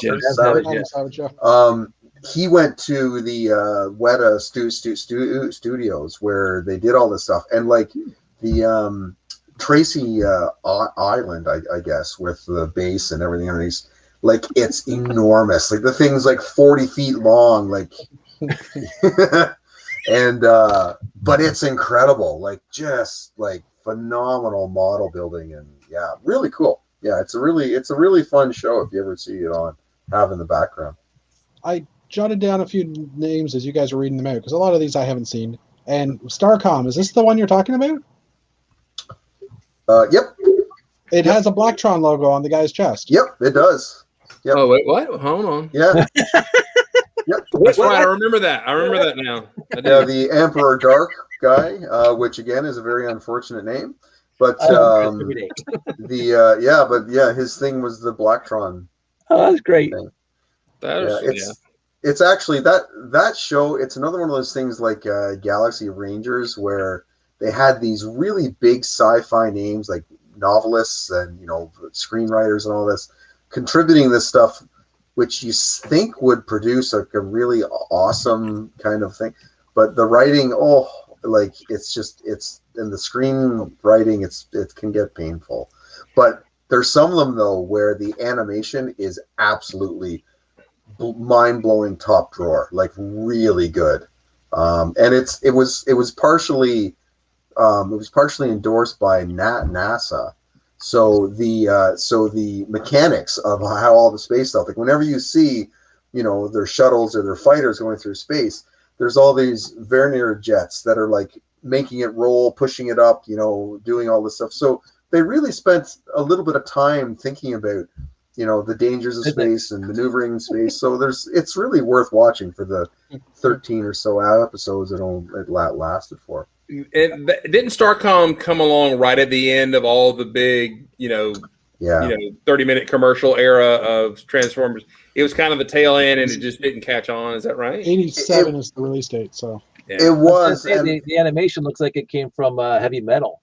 the picture that Jeff showed, it looked like it was the same animators who made Heavy Metal. Because I will not admit that I have seen Heavy Metal, but I've seen it a dozen times. Have you seen the South Park parody? Seen the South Park parody of Heavy Metal? Jake, you are not allowed right now to watch. No kids can see Heavy Metal. No, God, no kids. No. Especially when you hear John Candy's voice. Turn it off. Anyway. But that thing. It was also because it was the toys were put out by Coleco, and Coleco was having many other problems. So it all folded. They weren't selling enough Cabbage Patch Babies. Exactly. Exactly. They could have printed money back in the day, and all of a sudden they just disappeared. Kind of like Commodore. I'm not going to go into that. That's a whole other story. Yeah. Hey, my house had a ColecoVision and a Commodore 128. Thank you very much. And I had every Commodore computer they ever put out. Were you the kid playing Amiga in the dorms, making all the music back when I grew up? If I went to the dorms, that would be me. But I loved Commodore, and I laughed at people who own PCs. Look what I can do. And look at your little piece of crap. Hey man, if you're not rocking a VIC 20, you're not even in the game.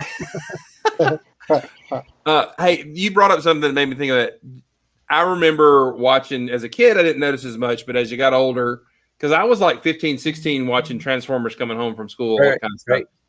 You would watch an episode of Transformers, you're like, man, the art, and like the opening animation was always cell shaded and glistening and all that. Then you watch an episode and you're like, did a toddler draw this? I mean, it was so bad. And you see all the errors. And then the next episode, which had a terrible plot, had this amazing animation. Yeah. And then they had the movie, and then the seasons after the movie, they were just all look like 4-year-olds. But the weirdest thing is that in the first 2 seasons, you get like there's about 2 or 3 which were horribly drawn. Then the rest were sort of like mid-grade, and then a couple sort of like better, right? Mm-hmm. But then the 3rd season, like the first 10 episodes, whatever, like sit like below bottom of the barrel, awful garbage, so bad. But then it had the one episode which trumps all 4 seasons. And is that the one where they become humans? No. It's the one where they go, and like the plot was cool too. Like it was like all the bots that transform into different animals. They all go to this. They all get called to this other planet where it's the creature that created Unicron. He created like a second Unicron or whatever, made out of energy. And anyway, all that kind of thing. But man, gorgeous, like absolutely stunning. I would say Optimus Primal. I think was that Beast Wars. I can't remember, but that was the CGI, and that was very good. Yeah, that was Mainframe. It does not hold Studios. up. I'm sure it doesn't, but I like to see it. But the movie itself had spectacular animation right up until the end, when everything blew it up, and it was like I could have drawn that. Yeah. Yeah. Well, I remember watching Spider-Man and His Amazing Friends, and you'd have one that was kind of janky, and then you had somebody who really liked Firestar as much as me, and you're like, whoa, what? And it's amazing we had the same life. It's amazing. Yeah. Yeah, no. I mean, I had my crushes on early TV. So my first crush was Daphne. I'll say it. I was 5. I have no problem saying that. Do you know, remember to this day about the Spider-Man and His Amazing Friends where he fought Juggernaut when Juggernaut was after the X-Men, after Professor X, whatever, and Spider-Man's up on like the wall, and X-Men or Juggernaut just takes his fingers and drives them through the building, and that and pulls back and rips them so it falls down on him. I remember after that, like it was stuck in my mind, that image of the guy being so strong he could straight arm his fingers through concrete. I always thought that was so cool. Was that the one when Wolverine showed up? He had an Australian accent. Yeah, yeah. It was so bizarre. Yeah, that's weird. Yeah. All right, Matt, you have not. I know you don't build space like we build space, but what are some of your? You haven't. Please don't say maps or your influence on. What are some of your influence on what you build? Well, I would say for this one, I will talk about what I used to build when I was a kid, which was space. I mean, I had my Lego was 4 classic space sets and the one white thing that came after classic space where the back opened up and there's a container. I don't remember what that set was called, but I had the Galaxy Explorer, I had the Moon Base. Cosmic Voyager. That's it. Yeah, Cosmic Voyager. And then I had 2 little sets. And so I used to, I would build the instructions, tear them apart, make my own ships, then build the instructions, then tear them apart, make my own ships. So I built a lot of space as a kid. That's what I did. And so, for me, almost everything that I would mention, Dave covered. So, I mean, Star Wars was number 1. I saw it at age 6.5. The original Star Trek was on syndication, so when I got home from school, I could turn on the TV and watch the old Star Trek episodes. I was a huge fan of Space 1999 on Saturday mornings. I was a huge fan of the original Battlestar Galactica. Before they found Earth. Yeah, I mean, so motorcycles in 1980, it set up Megaforce. That's the only redeeming part of Battlestar Galactica 1980 is the flying motorcycles. That's it. And the black hole. And I actually had one of the action figures from the original Tron series, which isn't really, it's sci-fi. It's not really space, but Tron was great. As a kid, I liked Tron. The one thing where whoever brought it up is totally wrong is that Blade Runner sucked, and I stand by that. It's not a good movie, but the sequel is everything the first movie wanted to be. No, Chris. It's not a slap moment. It's a GFTO Here we go. moment. The sequel.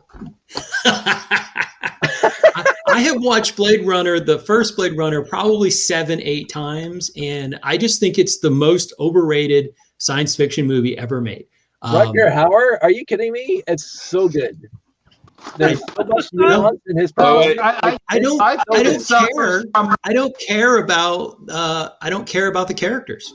I don't care about them. It suffers from the rewriting from the screenwriters because Philip K. Dick wrote almost an entirely different story. Oh, that happens everywhere. Starship Trooper. Yeah, I wrote that. He couldn't get through high school with that name. It was original for the dystopian atmospherics, but that's been done out the wazoo. So when you watch it now, that doesn't stand out. But I mean, I saw it in theaters when it came out. So the first time I saw it, I didn't know where it was going to go. But other than the atmospherics, it's vastly overrated. I saw his chat earlier, and you have kicked the bear. So there it is. All right, go ahead, Jeff. Rebut. I have no idea what was said. All right, I win. What did he say? Gil, don't let me down here. He said that Blade Runner sucked. Blade Runner is vastly overrated. Well, fuck. I stopped myself. Quick enough, though. You said fudge. I heard fudge. Fudge. That's what I said. Yep. Blade Runner's overrated. You're overrated. We're in the Christmas story now. The big mother of all words. No, it really is, though. Like, it's a great movie. One of my issues about Blade Runner is that the big mystery is too indirect. And I think the sequel actually is much more explicit about what we're supposed to be thinking about. And I don't think the first movie does a very good job of actually letting the audience, if you hadn't known what the movie was about, I don't think it does a very good job of explaining that. I'm not going to say it's like the first 2001, which was just somebody on an acid trip. Really. There was a lot of drugs. Only one of them are good. The 2001 is 3 movies. A lot of them, they're concept movies, like the concept albums that Roger Watts are putting out. It was a concept that they didn't want to hand the audience every single little morsel. You had to step back and you had to think about it for yourself. Whereas I find all the movies these days, and even the TV shows, except for WandaVision, they have to give you everything on a platter and explain every single step of the way. And I'm going, dude, I have a mind. I want to think about this. I want to go home and ruminate. That's what I want to do when I see this kind of movie. Like certain movies, you have to have everything handed to you, but that's the thing that I loved about Blade Runner was that it gave us those visuals and it gave us like, how did the world get like this? This is a mess. Think about it. Like I spent months after seeing the first time I saw Blade Runner. I couldn't get it out of my mind. Oh, what's going on here? And you have to go re-see it in the theater, which is I think they wanted. and also too, the thing that made it so brilliant is like you're right. You had these characters that are essentially flat. Deckard is pretty flat. He does have some involvement, but he is flat. You know, you have the captain who again is flat and all this stuff. And the only people in it that actually have any passion are the artificial ones. Yeah. And that's the whole point, right? And that's what's so brilliant about the whole thing is that, yeah, they're homicidal, but that's the cost of having a soul, even though it's fake, even though it has a serial number on your soul. So I'm like, yeah, man, that's amazing. The idea that the dystopian world has beat down the minutia of societies. They're just like accepting the awfulness that they are entrenched in, and the only way to get out of it is to go off world and be a colonist. You know, and not everybody gets to do that. And so you just sit there and suffer in that, you know, you basically sit there in your own poop. So let me come back and say that I love the sequel. I love Blade Runner 2049. I haven't seen it yet. I care about the characters. It's beautifully shot. I mean, especially when they go to like the Las Vegas-esque scenes. I find the plot holds together. It's an internally consistent plot. There's still mystery. There's still something that you unfold as the movie goes forward. And I find the acting good. So to me, I love the sequel. It's everything that people say the first movie is, but in my opinion, the first movie isn't. So I came out of the second movie going, I'm going to watch this movie 50 times. And I've already watched it probably 6-7 times since it came out. Can I make a small point? Sure. This reminds me of college because we got into this talk and the girl walked out of the room and I didn't notice. So, Maddie, I hope we didn't run you off. No, she waved. And she wrote in private chat that her mom popped into. I get you. I didn't see it, but she left and the girl left and then we. Is there another movie that we missed earlier? I'm sorry. What was that, Jeff? Were you guys talking about Exo Squad earlier? In the chat, yeah. Oh. Yeah. They talked about really, really terrible science fiction stuff that I haven't even thought of in 30 years. Have we missed any? I mean, really terrible. And Greg here, he loves it all. As bad as it goes, well, the animations, they were pretty bad for the first 2 seasons. But then there was that one episode where it was kind of cool. Exactly. But we didn't have instant consumable media. We had to slug through the crappy after the Transformer movie. I know that one. I'm older than you. I know. And we're in Canada, so there's an extra impermeable layer of ice and frozen syrup. But he is to get up here. But Tom Sawyer here is like the patron saint of the downtrodden and crushed bad science fiction movies, and he's trying to redeem them one at a time. Well, there's this thing and this one thing. It was pretty interesting. I mean, the rest of the thing was terrible, but do you remember how big V was when the miniseries? Like you had North and South, and you had all these. Oh gosh, I left that up there. Hang on. This is good. All right. Yeah. V, when I was late to the stage when it came to V because I'm younger than all of you by a lot. Yeah. And I remember seeing it and going, why have I never seen this before? Like the original, not the reboot. Because the original. Yeah, with the guy from the Beastmaster in it. What's his name? Mark Singer, man. Yeah. There you go. Yeah. Mark effing Singer. Okay, and I think I was about 10, 11, 12 watching that. My mom was over there shelling peas. I'm not kidding. And dude, and the girl unhinges her jaw to eat the rabbit or whatever. I'm like, what? I mean, mind-boggling, right? What was her name, Chris? Come on, what was it? Patricia? What? Hennessy? Why am I forgetting her name? Yeah, that's it. Yeah, Buck Rogers, Princess Amidala. That's right. Because even though we say we love that's Pamela. That's right. Hennessy. Yeah. Even though we were all for Princess, I mean, we were all for Aaron Gray's character, Colonel Deering, but when Princess Ardala showed up, you're like, whoa. Or TJ from Matt Houston. And she went over to Matt Houston right after that. That was just my mind was blown. This is great. I get to see her every single week.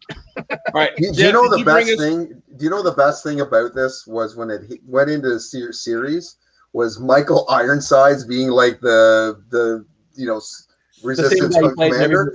That guy, every like 10 seconds, he has some lock 'em, stock 'em, and block 'em sort of like statement or whatever, and he's got that tiny Uzi. He just like ratchets it up and like he runs off. His entire career is the same character. His entire career is one character. Totally. And he takes over Sequest DSP. He's got guns in his hands. Like he went from Roy Schneider to Michael Ironside. All of a sudden, no guns and dolphins and guns and kill everybody. Hey, Sequest 2032 was like this. All right. All right, Jeff, did you bring us something? You were mentioning you went to got something for us. Did you?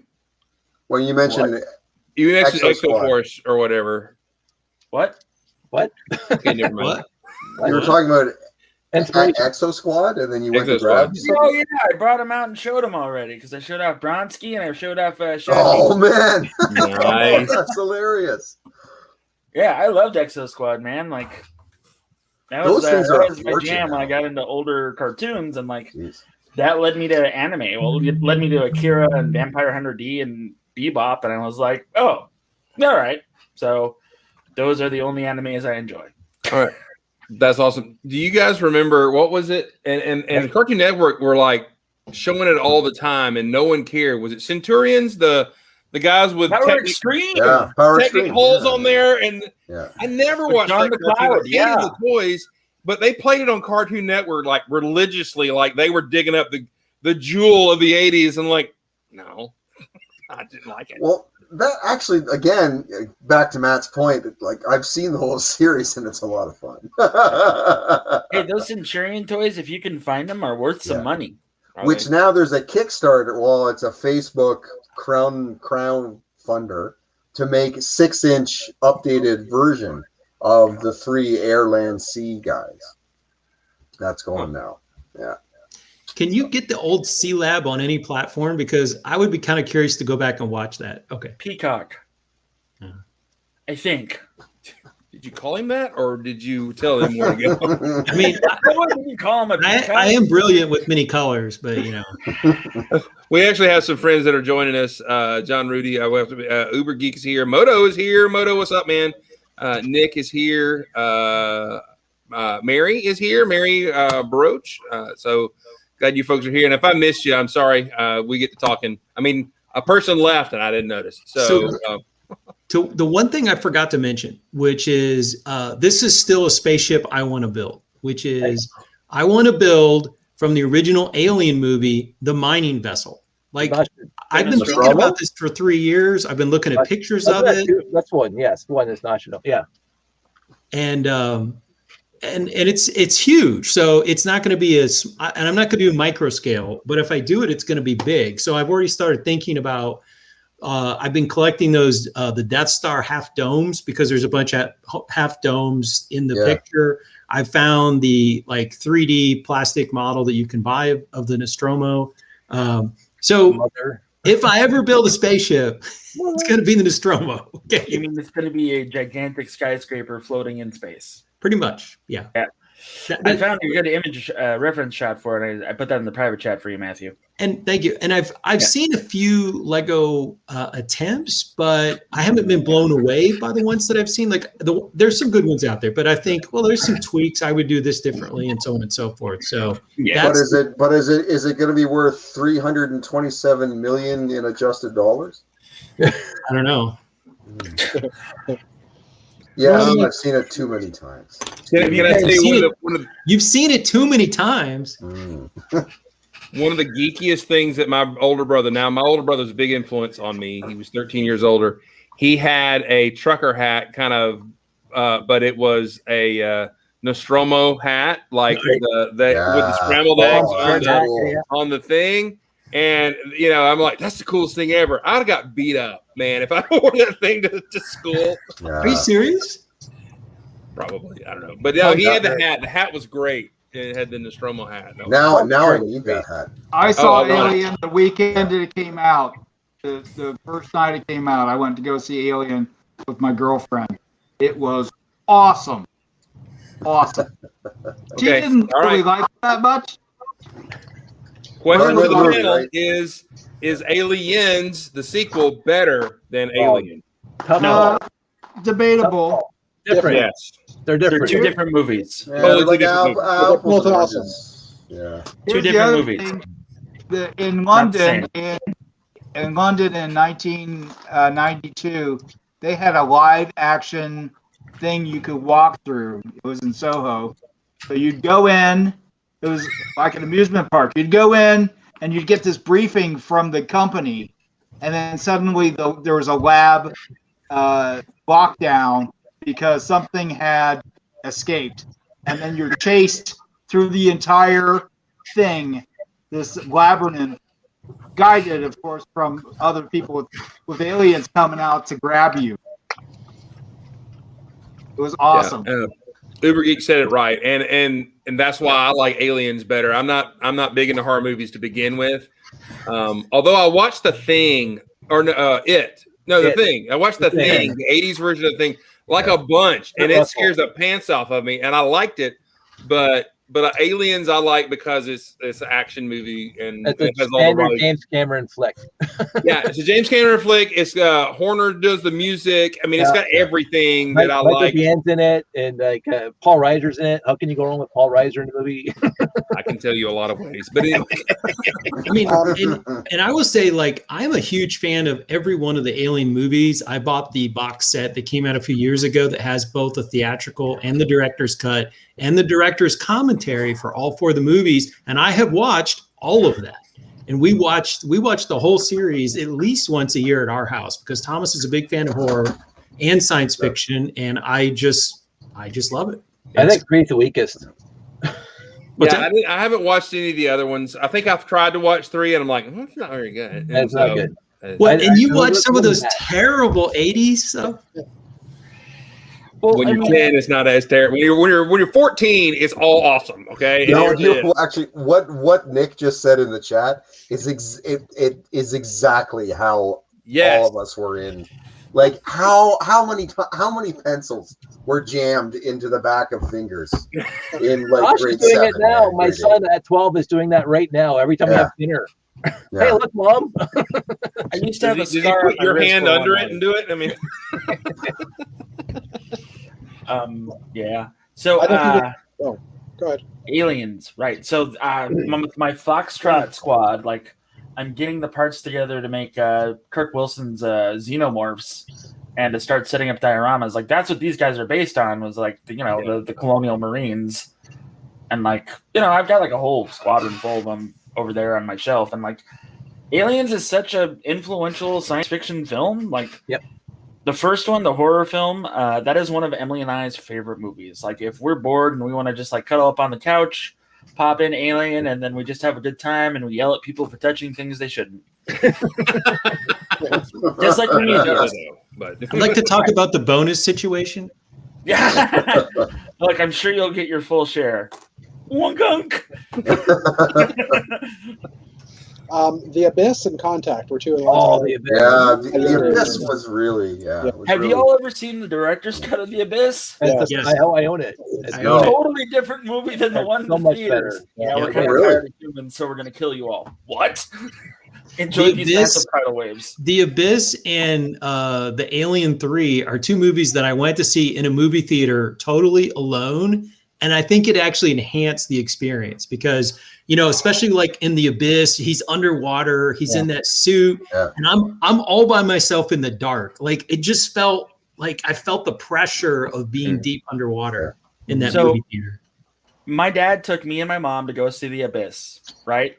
And this is the first time that whatever age Jeff was had seen boobies because of the part where they're doing CPR, right? yeah. My mom covers my eyes, and my dad's like, "You'll see him eventually. Just move your hand." No problem, whatever. So we keep going, and like when Bud asks, or when they ask Bud, "Hey, what kind of light do you see?" My father yelled out, "Bud Light!"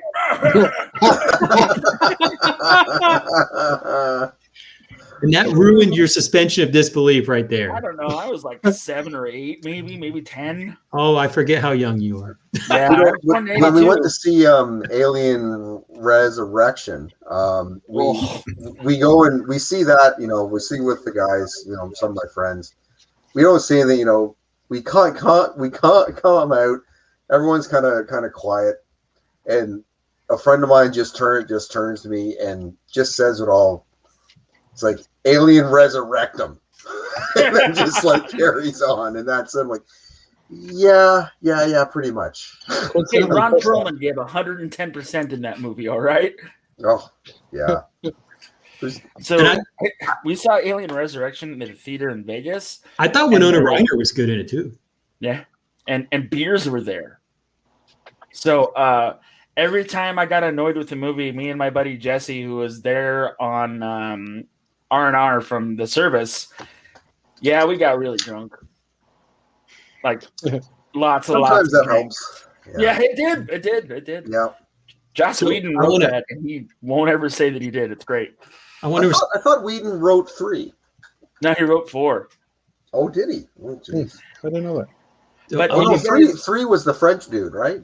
Yes. Yeah. Who died not long after. Like he didn't live long. Oh, wow. If you guys are really interested, Audible has the Alien 3 other script that they were going to do, where it cycles around Bishop and Hicks rather than what's her name, rather than Ripley, and it's a really good story.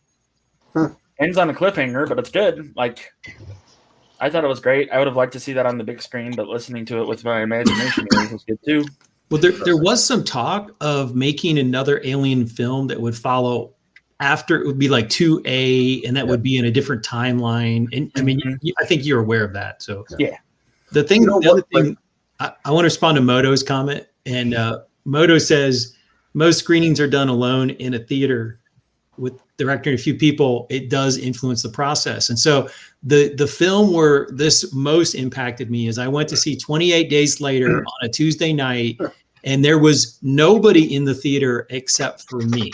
Oh God! So like you're in the theater and you're like, if I walk out of the theater, is everyone turning into zombies? Like, am I the last one left in Atlanta? Like it just enhanced that whole experience. It was great and terrible.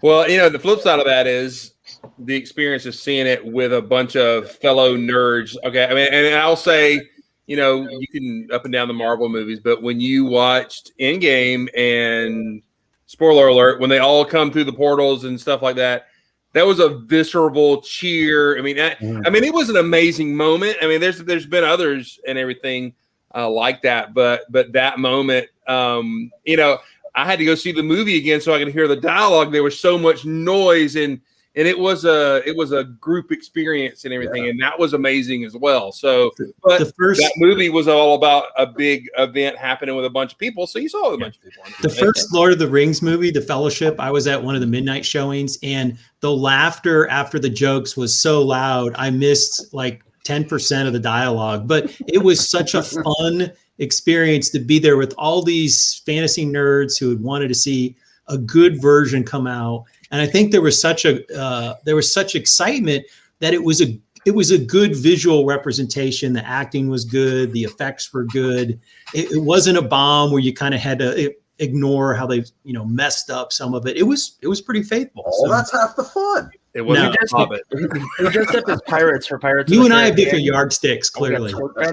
So we just like spray the audience every once in a while. It was good. Or Event Horizon. Did you guys see Event Horizon in theater? I did.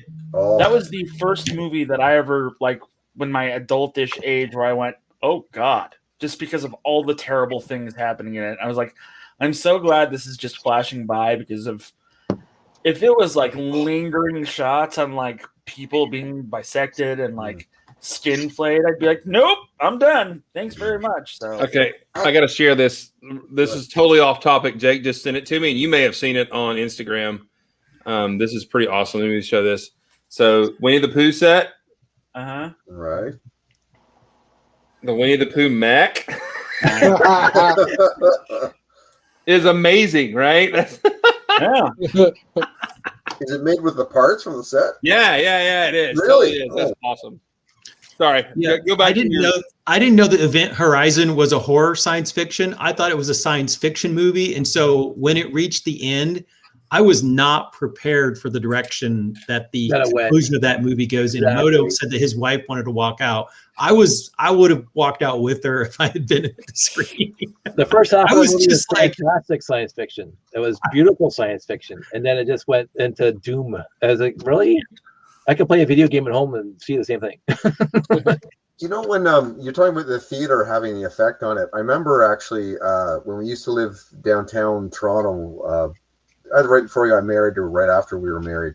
There's this old theater from like the 30s on Mount Pleasant. The Toronto guys may know, but it's like a place, where you go, you get the popcorn, and like the ladies, like the money is in cups and like the drawer and stuff. Really uncomfortable seats. But it had all those like flourishes and like the big marquee outside and all this. And we went to see it because we were bored one night for like a 2 a.m. showing, and my wife and I went and saw The Crow there. And I remember because the theater was so old and we saw it by ourselves and all that stuff, it really did transfer the gothic feel of the movie into the surroundings, which was pretty cool. And I'm like thinking, like obviously it's an old theater, it's an old projector, it's an old sound system, which kind of actually worked for it in a way, right? So yeah, for sure. How you view it and where you view it can definitely have an effect.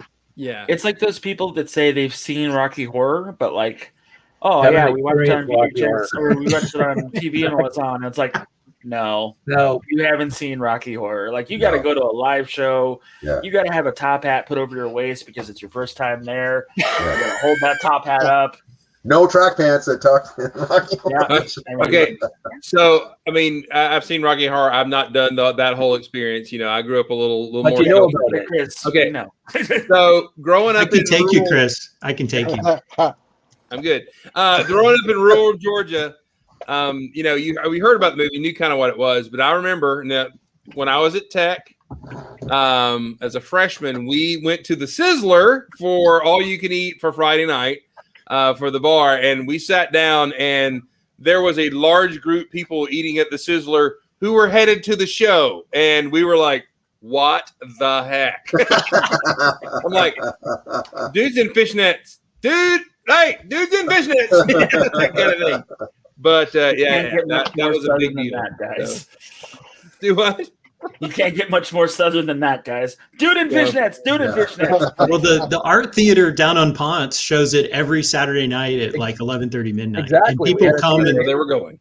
They chant they chant the words along with the movie. Like it's an audience participation event. That's like It is 60% of the reason people go. Did you guys ever have in the U.S. the Rex Hart Film Festivals? He's a guy. Is that a wrestling thing? No, not That's the Bret Hitman Hart. No. Oh, that's right. It's a guy. He's actually I think he's an animation historian, and every year in Toronto, in one of the downtown, they would have this thing where they showed all the old Bugs Bunnies that they couldn't show publicly because they have parts of them that are just like the animators were having a little too much fun with it. But it's like it's not snuff films. It's like they're actual like Warner Brother creations. The violence, the violence in cartoons. Yeah, exactly. Hamilton to go to Toronto to watch it. Yeah. I remember. Yeah, and it's like it's either for the violence, it's either for parts that shouldn't be seen, or for absolutely horrendous cultural and racial stereotypes that even in 1988 were making you like watch like this, right? So the Tex Avery, no, thank you. Yeah, it's like, but it's interesting though to watch it just as like as a piece of animation here. Have you guys ever seen the Evil Dead the musical? Yeah. No. When you get a chance, it's like usually $10 for a ticket. Go see it. It's amazing. Sit in the first 3 rows. I'm telling you now. But bring like a parka or something. Yeah, don't get Marineland or something. Yeah. Trench coat. It's really fun. It's what happened to Pee Wee Herman. It's not Rocky Horror level fun, but it's there. It's there, Oh me. Well, guys, what's funny is our viewership's going up. Folks are hitting us right at 9 o'clock, but we've been doing this for 2 hours. And the good thing is I still have not felt effects from my COVID shot. And that's nice. I woke up tomorrow feeling like death warmed over. But we do need to. This has all been a fever dream. This has all been a fever dream of yours. The first hour certainly was. But anyway, hey, this is, like I've said many times, you guys, this feels like sitting around the tables at a Brickfest or a Brick World and just shooting the breeze with buddies. And this has been super amazing. And so appreciative of you guys and all the folks who've been in and out tonight. Thanking you for being here. Let's see. Right now, I know right here in the chat, Mr. Blue is here. Will Hafner is here. Moto's here. John Rody's here. Nick is here. And a lot of other folks that were hanging out with us. Maddie says she loves Rocky Horror Live. So so glad you guys have been with us tonight. Thank you for joining us. Thank you. Can I plug something? Chris, can I plug something? Absolutely. Plug away. So tomorrow night at 9 Eastern, 8 Central, I'm going to be have a guest star on Tons of Fun, which is Joshua Hanlon. And we're going to be talking about YouTube stuff, Lego stuff, and everything else under the sun. So sweet. I will make sure to check that out. That's on your channel. What's your channel? How did they get there? Yeah, it's just Jeff McElwee. Just Jeff McElwee. All right. Because we only talk about Lego on this channel. That's right. That's right. Yeah, I know.